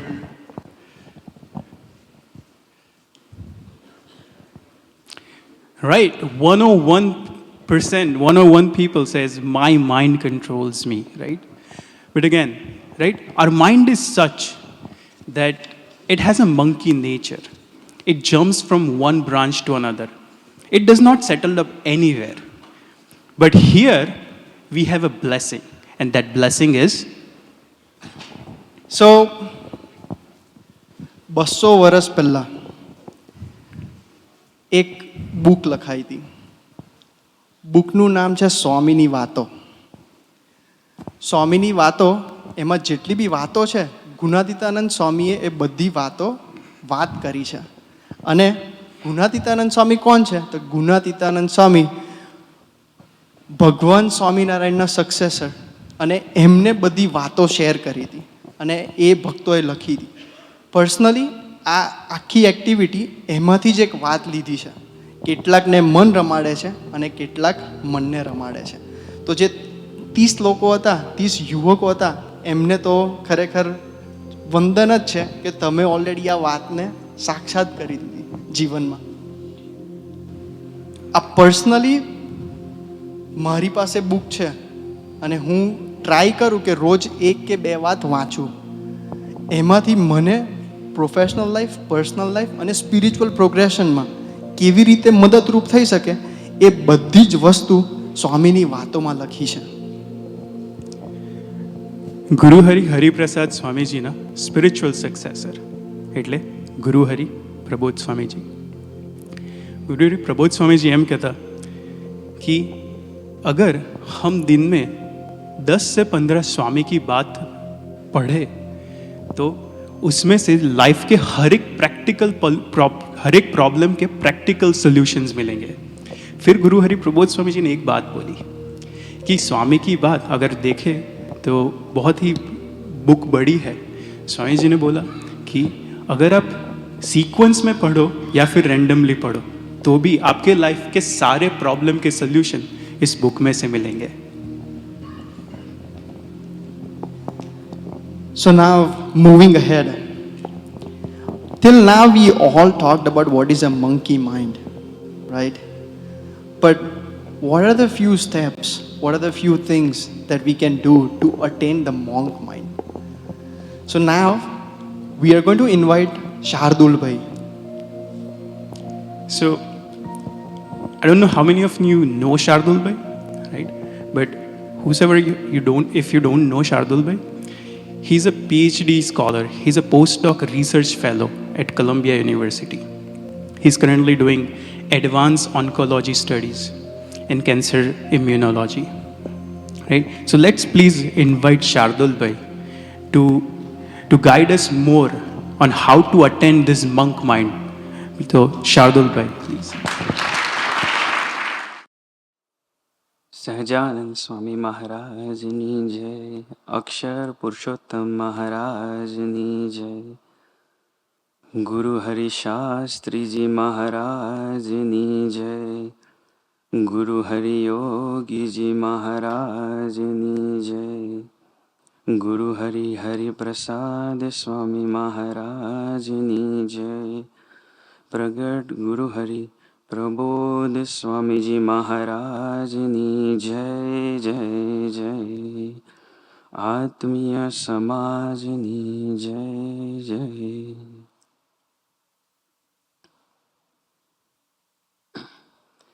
આદર્શભાઈએ monkey mind અને મંક માઇન્ડની વાત કરી. પાર્થભાઈ ને શર્વાતીતભાઈએ બી એક્ટિવિટીથી એવું લાગ્યું કે મન રમાડી જાય છે. અને મંક માઇન્ડ ને મંકી માઇન્ડનો વિચાર કરીએ તો કેટલું બધું છે. મંકી માઇન્ડ એટલે કે ever wavering, right, zero focus. એવા એટલા બધા પ્રોબ્લેમ્સ છે મંકી માઇન્ડના કે જે આપણા કંઈક અંશે ઓછા વધતા અંશે દરેકે એક્સપિરિયન્સ કર્યા હશે. અને એના સોલ્યુશન્સ બી કેટલા હાર્ડ છે. We were just listing down. So the few common translation જે મંકીનું કેરેક્ટરિસ્ટિક છે કે એ ક્યારેય એક જગ્યાએ બેસી ના રહે. This is a common trait of a monkey. So હ્યુમનની અંદર બી એવી કન્ડિશન્સ છે, રાઈટ. ઇટ્સ ધારો કે એક કન્ડિશન છે અટેન્શન ડેફિસિટ સિન્ડ્રોમ, ADHD જે કહે છે. It's sort of a characteristic, right. તો એની થેરપી ચાલે છે. એવું પ્રોક્રાસ્ટિનેશનની એમને વાત કરી. તો એના માટે કોર્પોરેટ લેવલ ઉપર ટાઈમ મેનેજમેન્ટના ક્લાસીસ ચાલે છે. એવું એડિક્શન છે તો એના બી કાઉન્સેલિંગ ચાલે છે. તો આવા એટલા બધા મંકી માઇન્ડના કેરેક્ટરિસ્ટિક્સ ઓછા વધતે અંશે આપણા જીવનમાં હશે. પણ એના દરેકના સોલ્યુશન આપણી જીવનમાં ઇમ્પ્લિમેન્ટ કરવા જઈએ તો એનો અંત ક્યારે આવશે? પણ એક બહુ સરસ સ્ટોરી હતી, મને બહુ ગમી આ story. It sort of gives a very simple solution to cultivate a monk mindset. There was long time ago there was an atheist. Atheist એટલે જે ભગવાનમાં નથી માનતો. So he throughout his life he denied the existence of God to the level where he would go on to debates and convince people there is no such thing as God, right? એ બધું fake છે. It's કલ્પના કે જે માણસે ઊભી કરી છે. And he lived out his life through આખું જીવન એને એ રીતે પસાર કર્યું. Now after retiring, એને 60 વર્ષે રિટાયરમેન્ટ લીધું અને then he decided to go on a trip. તો ફરવા ગયો ફ્રેન્ડ્સ સાથે. નક્કી કર્યું કે કંઈક કેમ્પિંગ કરીએ, તો જંગલમાં કેમ્પિંગ કરવા ગયા. કેમ્પિંગમાં આખી રાત જાગ્યા, પેલું તાપણું કર્યું, સોંગ ગાયા, બધા ભેગા થઈને આનંદ કર્યો. બીજે દિવસે ઉઠીને નક્કી કર્યું કે કાલે આપણે હાઇકિંગ કરવા જઈએ. તો જંગલમાં હાઇકિંગ કરવા ગયા. હાઇકિંગ કરતા કરતા એ થોડું ગ્રુપથી છૂટા પડી ગયા અને he went deep into the forest. હવે જંગલમાં થોડાક અંદર જતા રહ્યા. He couldn't find a way. So now he started little worry થઈ કે ભાઈ હવે I don't know how will I go out. પછી થોડો ટાઈમ થયો એટલે થોડા જંગલી પ્રાણીના અવાજ આવવાનું શરૂ થયું. એટલે થોડો વધારે ગભરાયો અને અવાજ ધીરે ધીરે મોટો થતો ગયો અને થોડાક ટાઈમમાં એની સામે રીંછ આવીને ઊભું થઈ ગયું. ફેસ ટુ ફેસ હતા. હવે એને કંઈ કરવાનું નથી, એવો સ્કેર્ડ. એટલે એના આમ અવાજ અંતરથી પ્રાર્થના નીકળી ગઈ કે હે ભગવાન મને બચાવો. હવે એને આખું જીવન ભગવાન છે કે નહીં એ પ્રશ્ન ઊભો થયેલો, પણ એને અંતરથી પ્રાર્થના કરી કે હે ભગવાન મને બચાવો. એટલે અચાનક જે પેલું પવન આવતો હતો અને ઝાડના પાન હાલતા હતા એ સ્ટોપ થઈ ગયા. પેલું રીંછ હતું એ બી ફ્રીઝ થઈ ગયું અને ઉપરથી અવાજ આવ્યો કે યાર તે આખી જિંદગી મારા એક્ઝિસ્ટન્સને ડિનાય કર્યું, હવે તારી ઉપર આવી તો તે મને યાદ કર્યો. એટલે નાવ ભગવાન was having a direct conversation with this atheist. પણ હવે જીવ કેવો છે? જીવ અવળો છે. એટલે એને એવું કીધું કે ભગવાન હું તો આવો જ છું, પણ તમે ભગવાન છો ને, તમે કંઈક ચમત્કાર બતાવો ને. એટલે ભગવાન કે ચાલો સારું એમ કરીને બધું અનફ્રીઝ થયું. પેલા પાંદડા હાલવા લાગ્યા. રીંછ ફ્રીઝ થયું હતું એ અનફ્રીઝ થયું. સરપ્રાઇઝિંગલી રીંછે 2 હાથ જોડ્યા અને એને ભગવાનને પ્રાર્થના કરી કે હે ભગવાન, તમે મને જે આ ભોજન આપ્યું છે તેના બદલ હું તમારો આભારી છું. કહેવાનો મતલબ શું કે ભગવાન એ રીચને બદલી શકતા હોય તો આપણા મંકી માઇન્ડને મંક માઇન્ડ કરી જ શકે. તો આપણે એવા ભગવાન ધારક સંતની ગોદ મળી છે, એટલે એમાં આપણે કશું નથી કરવાનું, બસ એની ગોદમાં બેઠા રહીશું તો બી ભગવાન આપણને એ મંકી માઇન્ડમાંથી મંક માઇન્ડ તરફ લઈ જશે. અને એવા ઘણા બધા દર્શન આપણી આજુબાજુ જ છે. I am just gonna share few darshans that we have witnessed or we have heard. One such પ્રસંગ, જે મંકી માઇન્ડનું પ્રાઇમરી કેરેક્ટરિસ્ટિક છે કે ફોકસ ના રહે, જે ADHDની વાત કરી. તો જ્યારે 2008માં યુએસથી આવવાનું થયું તો I came here to study and I got my admission in Houston. તો હ્યુસ્ટન સ્વામીશ્રી 2008માં જ પધાર્યા હતા. It was my first year. I think 2008 હશે કે 9. તેમાં ગુરુહરિની પૂજામાં જવાનો ચાન્સ મળ્યો હતો. તો સ્વામીશ્રી પૂજા કરી રહ્યા હતા અને આગળ ભક્તો હતા, પાછળ બેસવાનો ચાન્સ મળ્યો હતો. તો એમાં મારી આગળ હ્યુસ્ટન ભરત કાકા છે, એમના સન છે આનંદભાઈ, તો એ બેઠા હતા. એટલે સ્વામીજી અચાનક પૂજામાંથી આનંદભાઈ સામું જુએ અને પછી પૂજા કરે. પાછું હું 3-4 વાર આનંદભાઈ સામે જોયું અને જોઈને પછી સ્વામીજી થોડીક વાર રહીને બોલ્યા કે આના મગજનો અડધો ભાગ બંધ છે. પછી સ્વામીજી કહે કે એની મમ્મીને કહેજો કે એની સાથે બેસી અને સ્વામિનારાયણ સ્વામિનારાયણ સ્વામિનારાયણ એવી જોરથી ભજન કરે. એ ભજનના શબ્દો અને વાઇબ્રેશન એના મગજમાં જશે ને તો એનો મગજનો એ ભાગ ખુલી જશે. સાયન્સની દ્રષ્ટિએ કદાચ માઇન્ડમાં બેસે એવું નથી. સ્વામીજીએ કોઈ પણ FMRI સ્કેન વગર એ વખતે આનંદભાઈને ADHD છે એ ડાયગ્નોસિસ બી નથી થઈ. એના પછી એ ડાયગ્નોસિસ થઈ. તો સ્વામીજીએ જ્યારે આ વાત કરી પછી બીજા દિવસે અમે ત્યાં જતા તો સ્વામીશ્રી આરતીમાં પધાર્યા, સાંજની આરતી. આરતી પતી પછી સ્વામીજીનું જીવન એવું કે એ પોતાને છુપાવીને જ વર્તે. તો એમ આરતી પછી શ્લોક શરૂ થયા. શ્લોકમાં જ્યારે સ્વામીશ્રીનો શ્લોક આવ્યો તો સ્વામીશ્રી રૂમમાં પધાર્યા. અમે બધા ત્યાં હતા ઠાકોરજી પાસે. પછી શ્લોક પછી સ્વામિનારાયણ સ્વામિનારાયણ જે 15-20 વાર સ્વામિનારાયણ બોલે એ ધૂન ચાલતી હતી. તો સ્વામીજી રૂમમાંથી કીધું, સ્વામીજી રૂમમાં હતા, સ્વામીજી રૂમમાંથી કીધું કે આનંદને કહેજો કે મેં મનમાં નહીં જોરથી ભજન કરવાનું કીધું છે. એટલે સ્વામીજી તો રૂમમાં હતા છતાં સ્વામીજી જાણતા તો આનંદભાઈને ધૂન કરવાનું કીધું. તો એનું રિઝલ્ટ શું આવ્યું?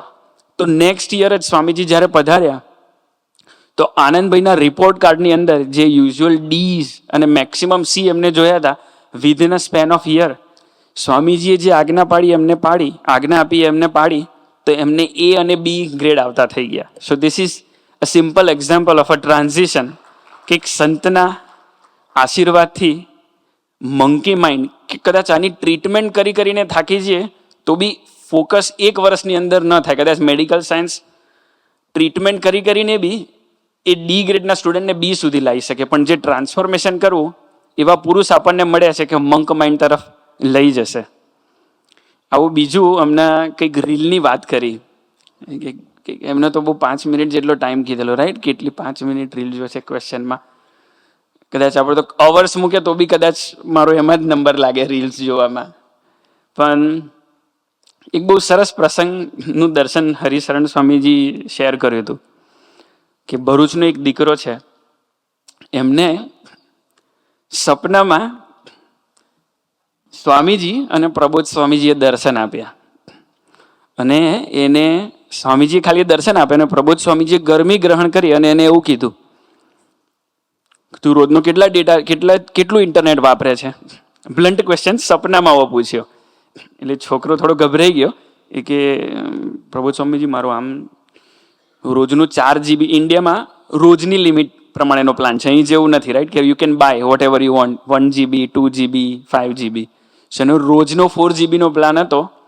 તો એમને સપનામાં પ્રબોધ સ્વામીજીને આન્સર આપ્યો કે પ્રબોધ સ્વામી, હું મારો 4 GB નો પ્લાન છે તો 4 GB વાપરી દઉં છું. અને પ્રભુ સ્વામી કે તો શું જુએ છે? તો કે મને છે ને સાઉથ ઇન્ડિયન મૂવી જોવાનું બહુ ગમે, તો હું એમાં મારા 4 GB વપરાઈ જાય છે. એટલે પ્રભુ સ્વામી કે કાલથી તારે 100 MB જ વાપરવાનું, બરાબર? ક્યાં 4 GB ને ક્યાં 100 MB, રાઈટ? અત્યારે આપણે બી ટ્રાય કરીએ તો 100 MB તો ખાલી વોટ્સએપ મેસેજમાં જ પતી જશે, આપણો વિડીયો તો બાજુ પર ગયા. પણ એ દીકરાએ પ્રયત્ન કર્યો. મન કેવું છે, હ્યુમન કેપેસિટી, જે આગળ વાત કરીને કે કાઉન્સેલિંગમાં જઈએ, એવા પ્રોફેશનલ લેવલે ટાઈમ મેનેજમેન્ટના એવા બધા ક્લાસીસ ભરીએ, મોટિવેશનલ ટોક સાંભળીએ, it has certain level of strength that can give us. એને 15-20 દિવસ ટ્રાય કર્યો, પણ 100 MB તો મેસેજીસમાં જ પતી જતું હતું, તો થાકી ગયો, પછી પાછું ચાલુ થઈ ગયું. થોડા ટાઈમ પછી એમને ગુરુહરિના દર્શને જવાનું થયું. તો ગુરુહરિના દર્શને ગયા. એમને મીનવાઇલ આ સપનામાં જે દર્શન થયું હતું એની વાત હરિશરણ સ્વામીને કહી રાખી હતી. એટલે હરિશરણ સ્વામી એમને પ્રબોધ સ્વામીજી પાસે લઈ ગયા. તો ગુરુહરિ જોડે લઈ ગયા. તો હરિશરણ સ્વામી કીધું કે સ્વામીજી, આને સ્વામીજી અને તમે સપનામાં કંઈક દર્શન આપ્યા હતા, હજી એટલી વાત કરે છે. એમાં પ્રબોધ સ્વામીએ પૂછ્યું કે હા, કે આ બહુ ઇન્ટરનેટ વાપરે છે. કેટલું ઇન્ટરનેટ વાપરે છે તું? સપનામાં વાત કરી હતી એ એમને પ્રત્યક્ષ વાત કરી. પછી પ્રબોધ સ્વામીજીએ વાત કરી, ગરમી ગ્રહણ કરીને, કે કાલથી તું બંધ કરી દેજે જોવાનું. પછી પ્રબોધ સ્વામીજી કરુણાવાળું વાક્ય બોલ્યા. એ ખાલી દીપભાઈ માટેની એ ભાવના આપણા બધા માટે છે. પ્રબોધ સ્વામીજી એવું બોલ્યા કે આ તો સ્વામીજીએ તને ગ્રહણ કર્યો છે ને, તો તારો સમય બગડે એ મારાથી જોવાતું નથી અને મને પોસાતું નથી. આ ધરતી પર કોઈ એવું નહીં હોય જેને મારા સમયની મારા કરતાં વધારે ચિંતા હોય. એવા સંત આપણને મળ્યા છે. બસ આ એક વાક્ય દીપભાઈને એટલું બળ આપ્યું કે એમને એ 4 GB ક્યારે જોવાનું ઓછું થઈ ગયું એ એમને બી ખ્યાલ ના આવ્યો. પણ કહેવાનો મતલબ, પ્રબોધ સ્વામીજીએ શું દર્શન કરાયું કે દીપભાઈને એ શું કરે છે સપનામાં કહી શકતા હોય, અને પછી પર્સનલ મળ્યા ત્યારે બી કહી શકતા હોય. તો પહેલું તો હું એકાંતમાં બી કંઈક કરું છું, મારો સમય ક્યાં બગાડું છું એને ખબર છે. અને બીજું કે એ જે કંઈ બી કંઈ મને કહે છે તે મારા હિતને અર્થે છે. હું ક્યાંક મારો સમય બગાડું છું, મારું પોટેન્શિયલ વેસ્ટ કરું છું એટલે કહે છે. તો કદાચ આ પ્રસંગથી પ્રબોધ સ્વામીજી દર્શન કરાયું આપણને કે પ્રબોધ સ્વામીજી ટૂંક સમયમાં જ અમેરિકાની ધરતી પર પધારશે. 21, 22 ને 23મી જૂને એમની હાજરીમાં 2-3 હજાર યુવકોની સાથે આપણે યુથ શિબિર અટેન્ડ કરવાના. તો એ યુથ શિબિરમાં પ્રબોધ સ્વામીજી આવી જ કંઈક વાત કરવાના છે. તો જે દીપભાઈને વાત કરી એવી કંઈક વાત એ મારા હિતને અર્થે છે, એ કંઈક આપણે પકડી શકીએ એવી પ્રબોધ સ્વામીજીને પ્રાર્થના કરવી છે કે પ્રબોધ સ્વામીજી આપે અથાક આવો દાખલો કરીને અમારા જેવા યુવકો પાછળ એફર્ટ મૂકીને કેવો સમાજ તૈયાર કર્યો છે કે આમ તો આપણે આનંદ કરતા હતા મંકી માઇન્ડ ને મંક માઇન્ડની.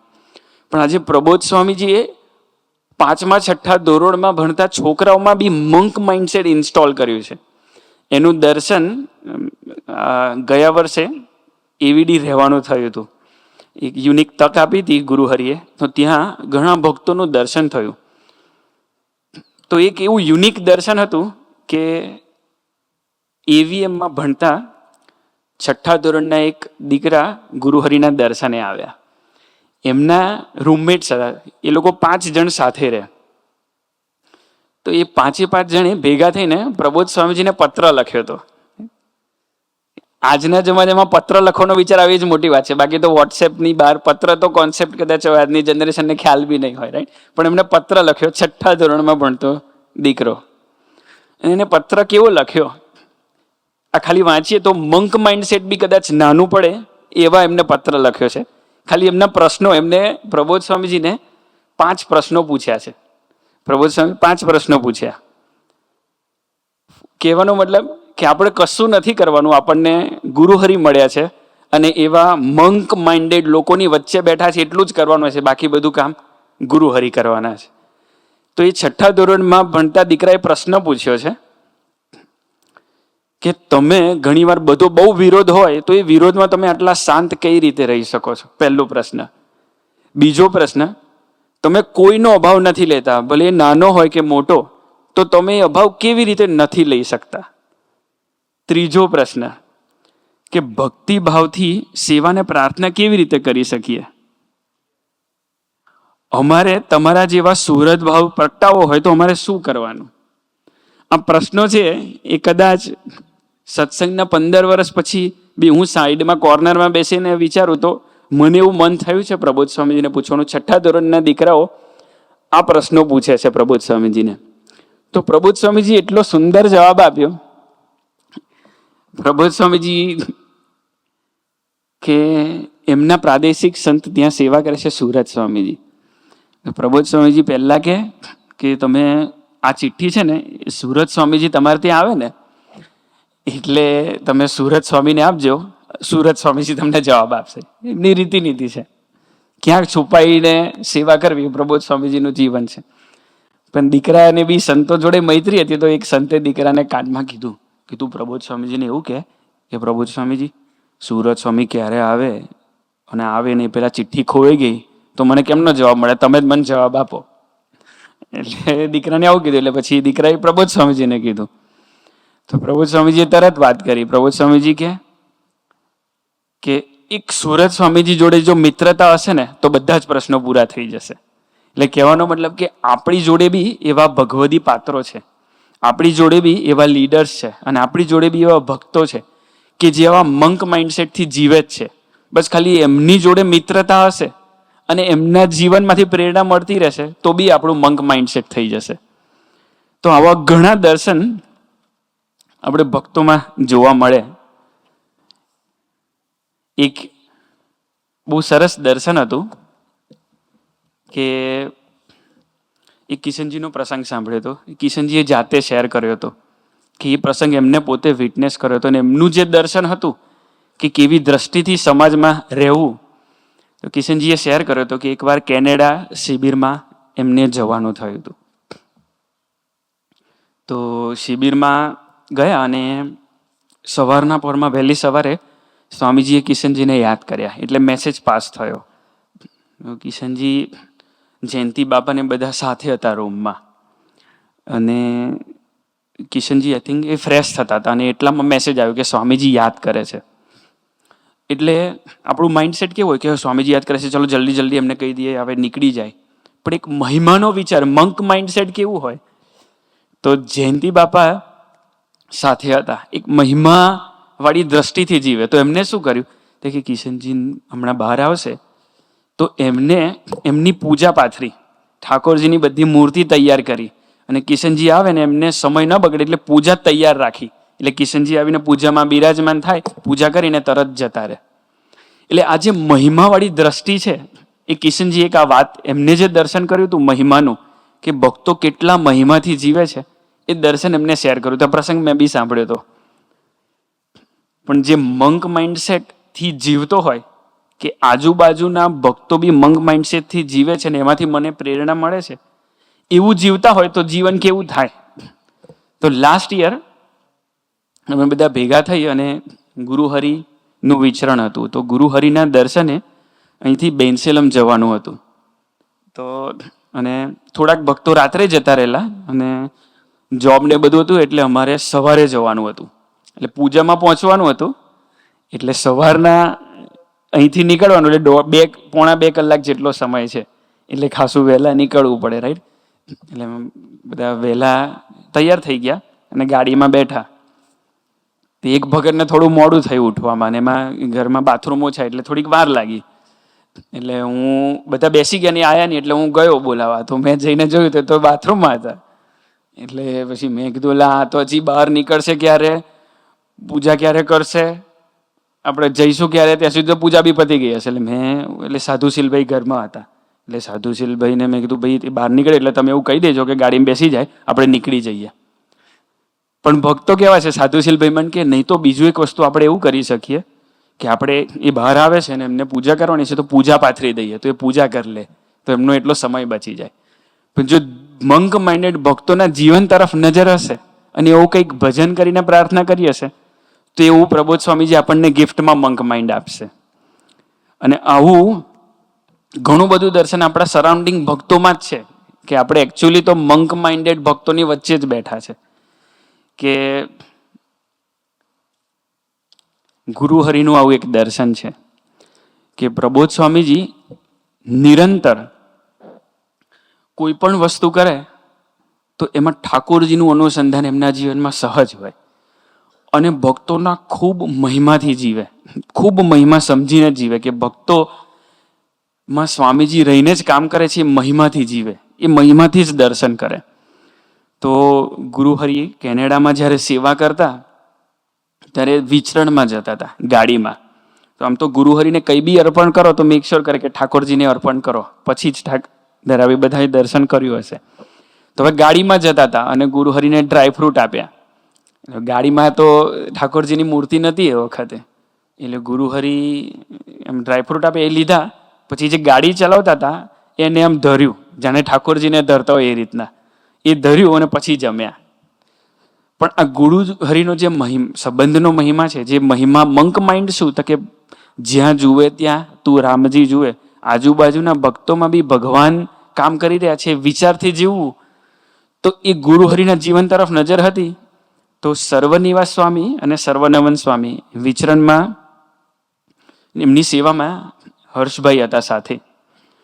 તો એ બી એવી રીતના ગાડીમાં જ વિચરણમાં જતા હતા અને રસ્તામાં હું જમવાનું થયું ને ઠાકોરજી નતા, તો શ્રી સ્વામીજી તરત જ લાલુભાઈને આપ્યું. તો લાલુભાઈ કે ના ના મારી જોડે છે મારું. એટલે સર્વનિવાસ સ્વામી સહજતાથી બોલે કે તો ઠાકોરજી નથી ને એટલે ઠાકોરજીને ધરાવતો હતો. પણ એ જે વિચાર છે કે મંક માઇન્ડ તો દૂરની વાત છે, જે આગળ વાત કરી કે પ્રસંગે ફોકસ રહેવું, સ્ટેબલ રહેવું, પણ નાની નાની પરિસ્થિતિમાં હાલી ના જવું, એક અટમોસ્ટ મહિમાથી જીવવું, એ આવા ભક્તોના તરફ નજર રાખીએ તો બી સ્વામીજી આપણને ગિફ્ટમાં આપશે. બીજું એક મંકી માઇન્ડની કેરેક્ટરિસ્ટિક શું હોય કે વેવરિંગ હોય, કન્ટિન્યુઅસલી નાની નાની બાબતમાં વેવર થાય. અને એવા આપણી લાઈફમાં બી નાના નાના મોટા પ્રશ્નો આવે તો આપણે સહજતાથી હાલી જઈએ. અને ઘણા બધા જે કદાચ વિઝા સ્ટેટસમાં હશે તો એક ભગવાને આપણી નિષ્ઠા દ્રઢ કરવા માટે સ્ટેટસનો પ્રશ્ન પરમેનન્ટ રાખ્યો છે. ઓપીટી એક્સટેન્શન પછી H1 વિઝા, પછી 140 અપ્રૂવ થાય, પછી એવરી યર ગ્રીન કાર્ડ ના આવે, 20 વર્ષ ત્યાં સુધી રિન્યૂ કરાવવું. આ બધી પરિસ્થિતિ છે, એમાં મંકી માઇન્ડ હોય એ સહજતાથી ચિંતામાં જતું રહે.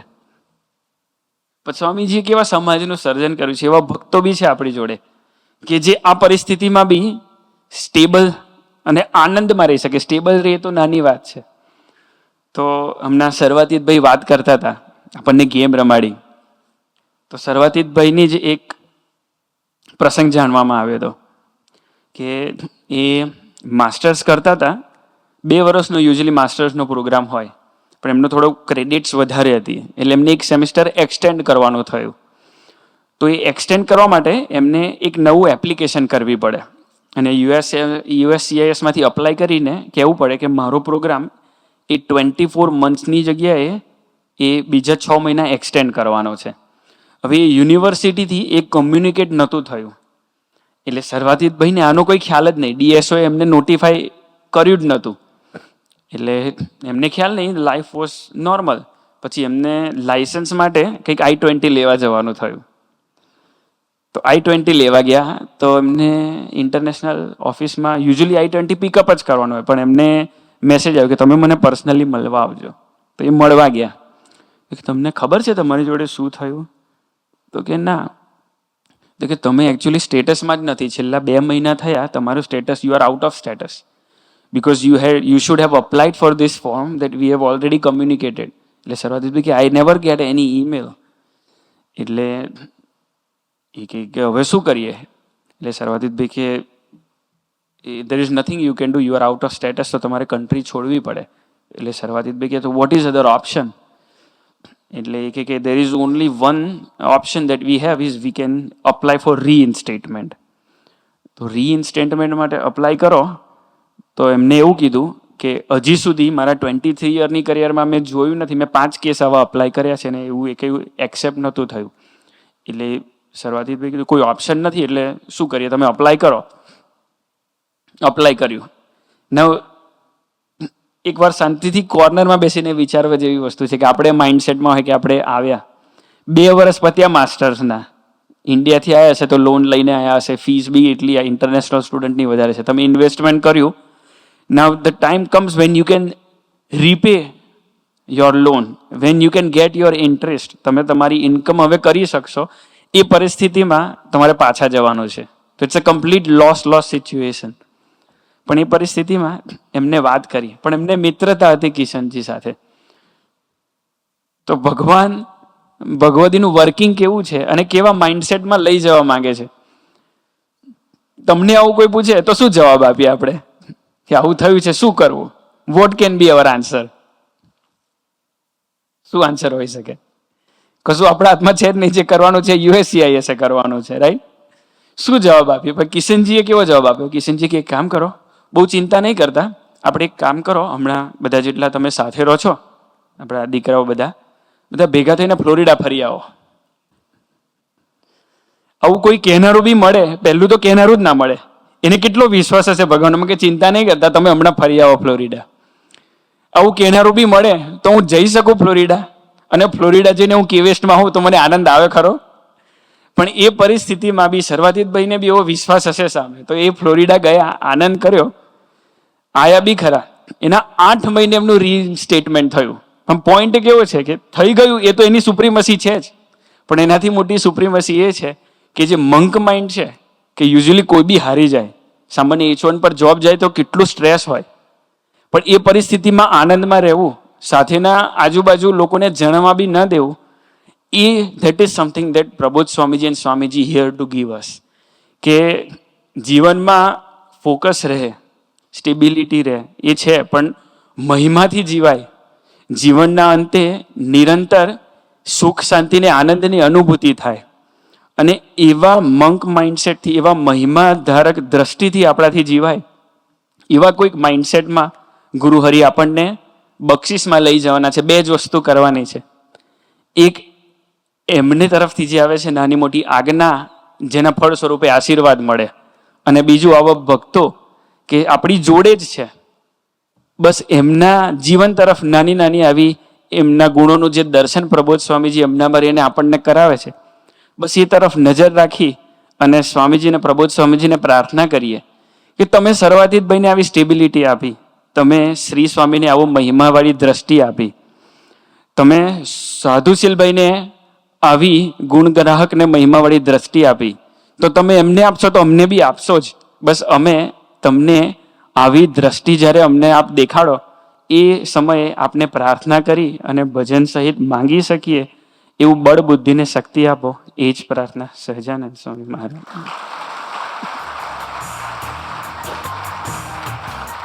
સહજાનંદ સ્વામી મહારાજની જય. આદર્શભાઈએ બહુ સરસ વાત કરી આપણને કે work while you work, play while you play. કેવી રીતે ડિસિપ્લિનમાં જવાથી આપણે મંકી માઇન્ડમાંથી મોંક માઇન્ડમાં જઈ શકીએ છીએ.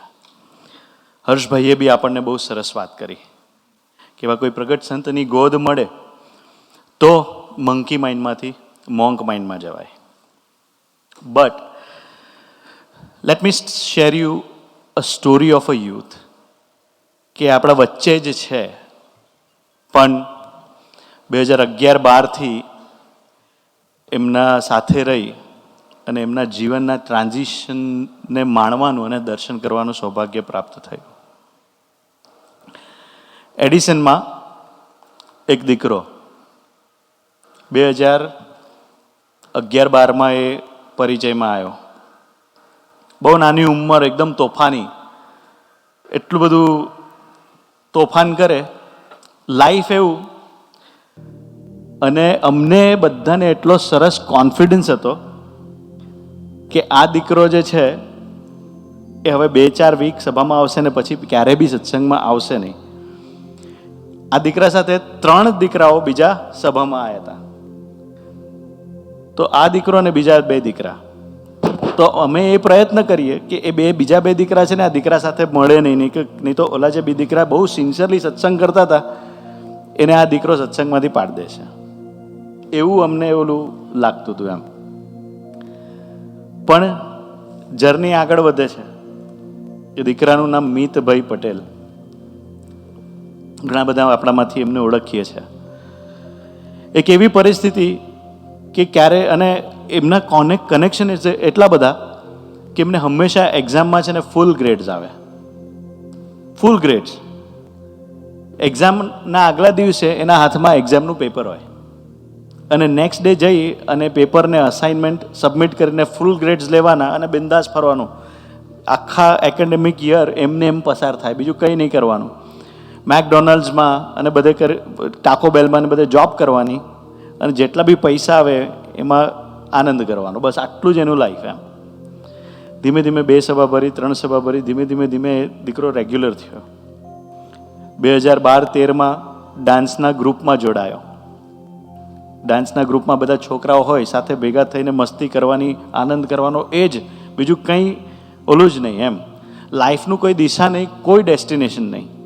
અમને એવું લાગે કે આ બીજા દીકરાઓને બગાડશે. 5-6 વર્ષ થયા તો વસ્તુ રિવર્સ થઈ કે જે લોકો આને સત્સંગમાં લઈને આવેલા એ જ દીકરાઓ બીજે બધે સંગે કરીને જતા રહ્યા, અને આ હજી બી ડાન્સના ગ્રુપમાં હતો એટલે બધા દીકરાઓના સાથે. પછી 2017માં 2-5 વર્ષ જતા રહે છે. 2017માં એ સત્સંગમાં દોસ્તી થાય છે, 2-4 ડાન્સમાં એ પાર્ટિસિપેટ કરે છે. તો પછી જઈ અને સ્વામીજીના સાથે પરિચય થાય છે. ત્યારે દીકરો સ્વામીજીને મળે છે. સ્વામીજીને પ્રાર્થના કરે છે કે સ્વામીજી, મારું ભણવામાં ફોકસ નથી રહેતું એમ. મારું માઇન્ડ અહીંયા ત્યાં બધે ફર્યા કરે છે. હું કાંઈ બી વાંચું કે વિચારું મને યાદ જ નથી રહેતું, મારે શું કરવું એમ. સ્વામીજી પૂછે છે, તારું નામ શું? તો કે મારું નામ મિત.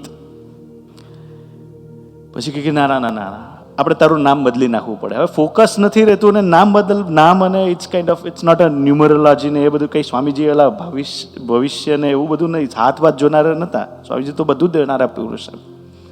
સ્વામી કે ના, આપણે મિતમાંથી નામ બદલવું નથી, એક વસ્તુ એડ કરીએ, મિતના બદલે આપણે સ્મિત કરીએ. તો ત્યારે સ્વામીજી એનું નામ બદલ્યું. એવું કહેવાય કે મોટા પુરુષ જ્યારે નામ બદલે ને ત્યારે તમારો જન્મારો બદલાઈ જાય, તમને એક નવો જન્મ મળે એમ. એમનું નામ સ્મિત કર્યું. પછી સ્વામીજીએ કીધું મૂવી જોતો હશે નહીં? ત્યારે ફર્સ્ટ યરમાં ભણતા હતા 2017માં. ત્યારે અશોક અંકલ સાથે હતા. તો અશોક અંકલે કીધું ના, મૂવી નથી જોતો. હવે પછી સ્વામીજીએ એમને આશીર્વાદ આપે કે ના, હવે તું ભણવામાં લાગી જા, તો પછી ભગવાન આપણી જવાબદારી રહેશે. રેગ્યુલર સભા અને સત્સંગ કર અને સારા મિત્રોની ગોદમાં સારા મિત્રો સાથે દોસ્તી કર. એ પરમાનંદ ગ્રુપમાં ને બધે સભામાં જતા હતા. એમને કેમેરાની સેવા બહુ ફાવે એટલે ધીમે ધીમે ધીમે એમની પ્રભુશીલભાઈ સાથે દોસ્તી થઈ.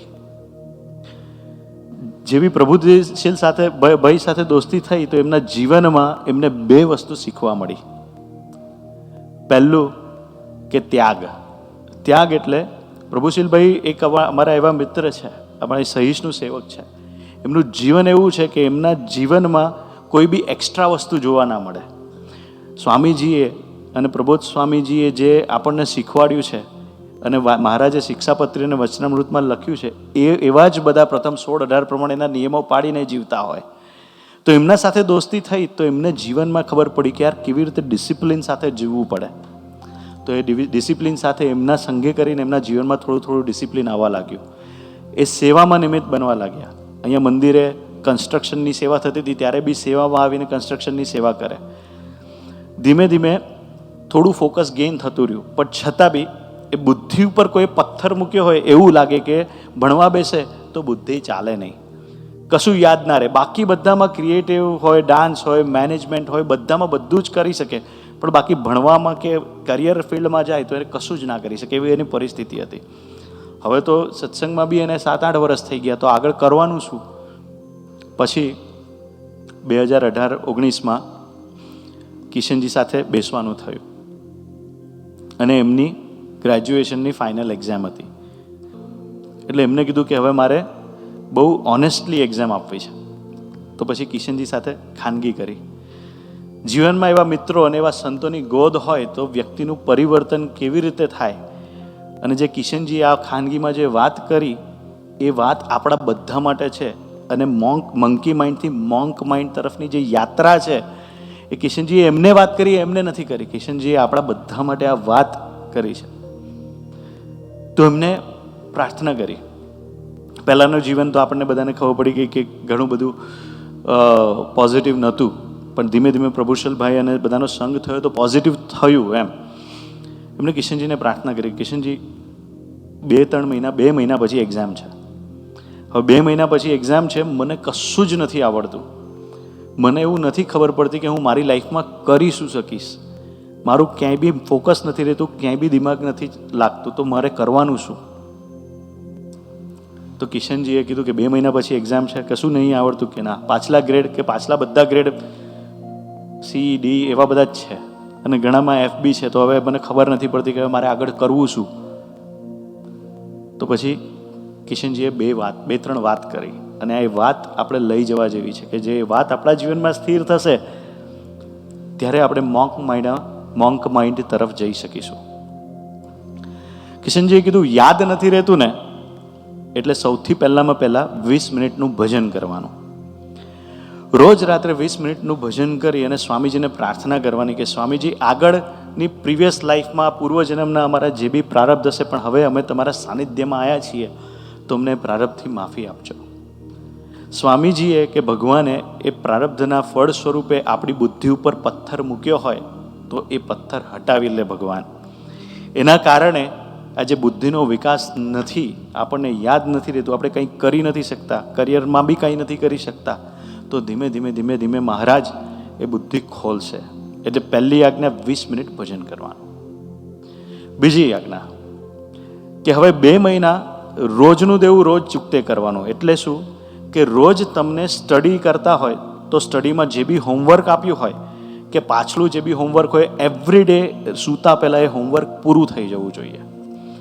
તો એ તમારે નિયમ લેવાનો. અને પછી ત્રીજી વાત કરી કે નેક્સ્ટ ડે મોર્નિંગ જ્યારે તમે ઉઠો ત્યારે આગલા દિવસનું જે હોમવર્ક જે તમે કર્યું હોય ને આગલા દિવસનું જે ભણાવ્યું હોય એ બધું જ રીકેપ કરવાનું. અને જ્યારે બી ભણવા બેસો ત્યારે 5 મિનિટ ભજન કરીને ભણવા બેસવાનું. આ 3-4 વાત કિશનજીએ કરી અને હું ત્યાં સાથે જ હતો. મેં પછી કિશનજીને પ્રાર્થના કરી કે કિશનજી, આ બધું તો બહુ લાંબી પ્રોસેસ લાગે છે, એક્ઝામ તો 2 મહિના પછી છે, તો તમે કહો છો 20 મિનિટ ભજન કરવાનું, તો બુદ્ધિઓ ક્યારે ચાલુ થશે ને એક્ઝામ ક્યારે આપશે દીકરો? We don't have time. તો કિશનજી હસ્યા. તો કિશનજીએ વાત કરી કે જ્યારથી ભજન કરવાનું ચાલુ કરશે ને ત્યારથી ભગવાન બુદ્ધિયોગ આપવાનું શરૂઆત કરશે.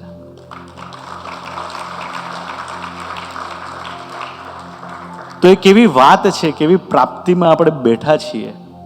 અને ત્યાર પછી એમને પોતાના જીવનમાં એક ડેડિકેટેડ ભગવાનના અર્થે જીવવાનું નક્કી કર્યું અને પ્રબોધ સ્વામીજી પાસે દીક્ષા લઈ અને એમને સુદર્શનભાઈ નામ આપ્યું. ક્યાં એક દીકરો જેનું નામ મિત ઉપરથી નવો જન્મ થયો, સ્મિત. અને ત્યાર પછી ડેડિકેટેડ જીવન જીવવાનો એમને સંકલ્પ કર્યો ભગવાનના અર્થે, ત્યારે એમનો ફરી જન્મ થયો. એમનું નામ હતું સુદર્શનભાઈ. આજે એ મંકી માઇન્ડમાંથી મોંક માઇન્ડમાં મહારાજે એવું સર્જન કર્યું છે કે એ બહુ સારી રીતે એમનું ગ્રેજ્યુએશન પૂરું કરી ચૂક્યા છે. તો એવા છે આપણા સુદર્શનભાઈ. એવા તો કેટલા બધા યુવકોનું સ્વામીજી અને પ્રબોધ સ્વામીજી, કિશનજીએ બધાએ ભેગા મળીને સર્જન કર્યું છે અને ઘણા બધા આપણા વચ્ચે જ બેઠા છે એમ. પણ આજનો ટેક અવે કે જેમ કિશનજીએ સુદર્શનભાઈને આજ્ઞા કરીને 3-4 ટિપ્સ આપી, એવી રીતે આપણને બી આ સભામાં 3-4 ટિપ્સ મળી છે કે ટેક અવે સ્વરૂપે કે work while you work and play while you play. જ્યારે કરવાનું છે એ કરવાનું. ઓલું છે ને કે ભાઈ આજ નહીં તો કલ કરે સો પરસું, પૂરા જીવન બાકી હે, રાઈટ? તો એવું કરવાની જરૂર નથી. આજની દેવું આજે જ ચૂકતું કરવું. જે કિશનજીએ કીધું રોજનું દેવું રોજ ચૂકતે કરવું, એમ રોજનું હોમવર્ક રોજ કરવું. બીજું કે પ્રેયર એન્ડ ભજન કેન કામ અવર માઇન્ડ એન્ડ બ્રિંગ ડિસિપ્લિન. રોજનું એક એવો નિયમ લઈશું કે ભગવાનના સાથે બેસી અને રોજનો ડેઇલી રિપોર્ટ ભગવાન સાથે શેર કરીશું, તો એ જે 20 મિનિટના સ્વરૂપે આપણા જીવનમાં કોઈ વસ્તુ કન્સિસ્ટન્ટલી કરવાની જે ડિસિપ્લિન કલ્ટિવેટ થશે એવું ભગવાન આપણને કરી આપશે. ત્રીજી વાત કરી, જેમ પ્રભુશીલભાઈ, કિશનજી, બીજા બધા સહિષ્ણુ મુક્તો સાથે એમનો જે અદ્ભુત દોસ્તી હતી, એવી રીતે જ આપણે બી we have to surround our self with the monk minded people, right? That will help to cultivate our monk mind. એવું કહેવાય છે કે person is known by company he keeps. You are the average of 5% you hang out with, right?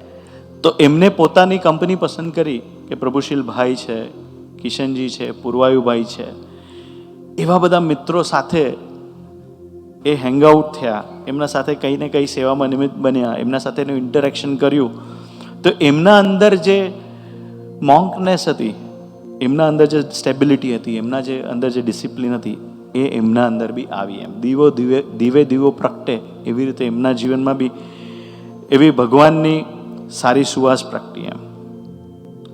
અને regardless of our current state of mind, the blessing of divine saint like Prabodh Swamiji can uplift us for the best. અત્યારે આપણે અહીંયા બેઠા હોઈશું અને આપણે ગમે તેવા વિચારોમાં હશું કે યાર આ બધી વાતો તો સારી છે, પણ હું ઘરે જઈશ તો એવો ને એવો જ. પણ રખે ને માનતા અહીંયા બેઠા છીએ એ બહુ મોટી પ્રાપ્તિ છે. કે સ્વામીની વાતમાં બી વાત છે કે સ્વામિનારાયણ હરે સ્વામીએ વાત કરી છે કે આવા સાધુના દર્શન કરીએ તો આંખના પાપ બળી જાય, આવા સાધુની વાતો કરીએ તો કાનના પાપ બળી જાય. તો એવા સાધુની આપણને ગોદ મળી છે અને એ પ્રબોધ સ્વામીજી હવે 1.5 જ મહિનામાં આપણને દર્શન દેવા પધારી રહ્યા છે.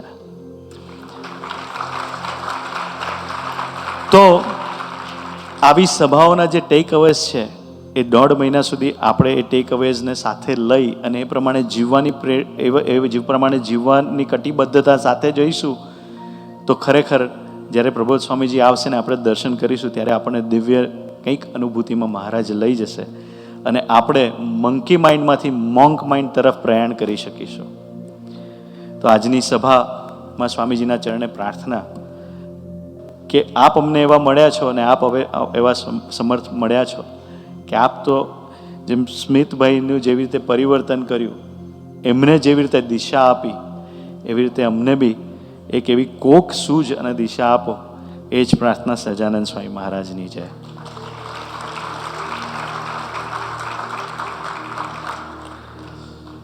હવે આપણા વચ્ચે એક બહુ સરસ એવો અવસર આવી રહ્યો છે અને એ અવસર છે હરિનવમી અને રામનવમીનો. સેટરડેના 20 તારીખે એપ્રિલ 20મીએ આપણે બધા ભેગા મળી અને રામનવમી અને હરિનવમીનો ઉત્સવ ઉજવવાના. હરિનવમી એટલે ભગવાન સ્વામિનારાયણનો પ્રાગટ્ય દિવસ. એટલે આપણે બધા જ મિત્રો, પરિવારજનો અને બધાને ઇન્વાઇટ કરીએ.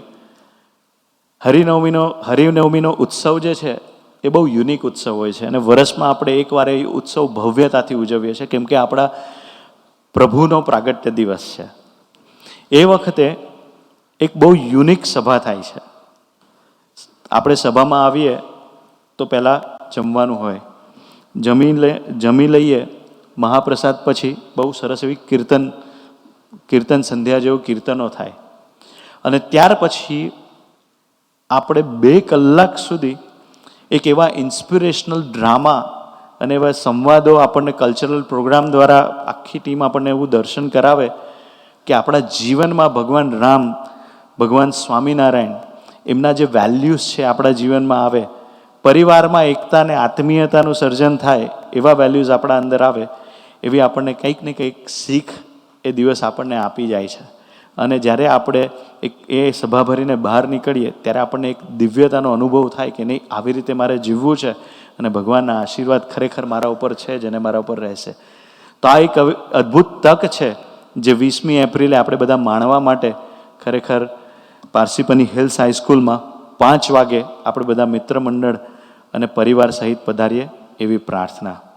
સહજાનંદ સ્વામી મહારાજની જય. હવે આપણે બધા ઠાકોરજીના દર્શન કરીશું અને આરતી કરીશું.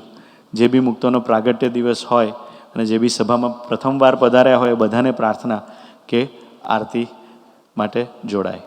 સહજાનંદ સ્વામી મહારાજની જય.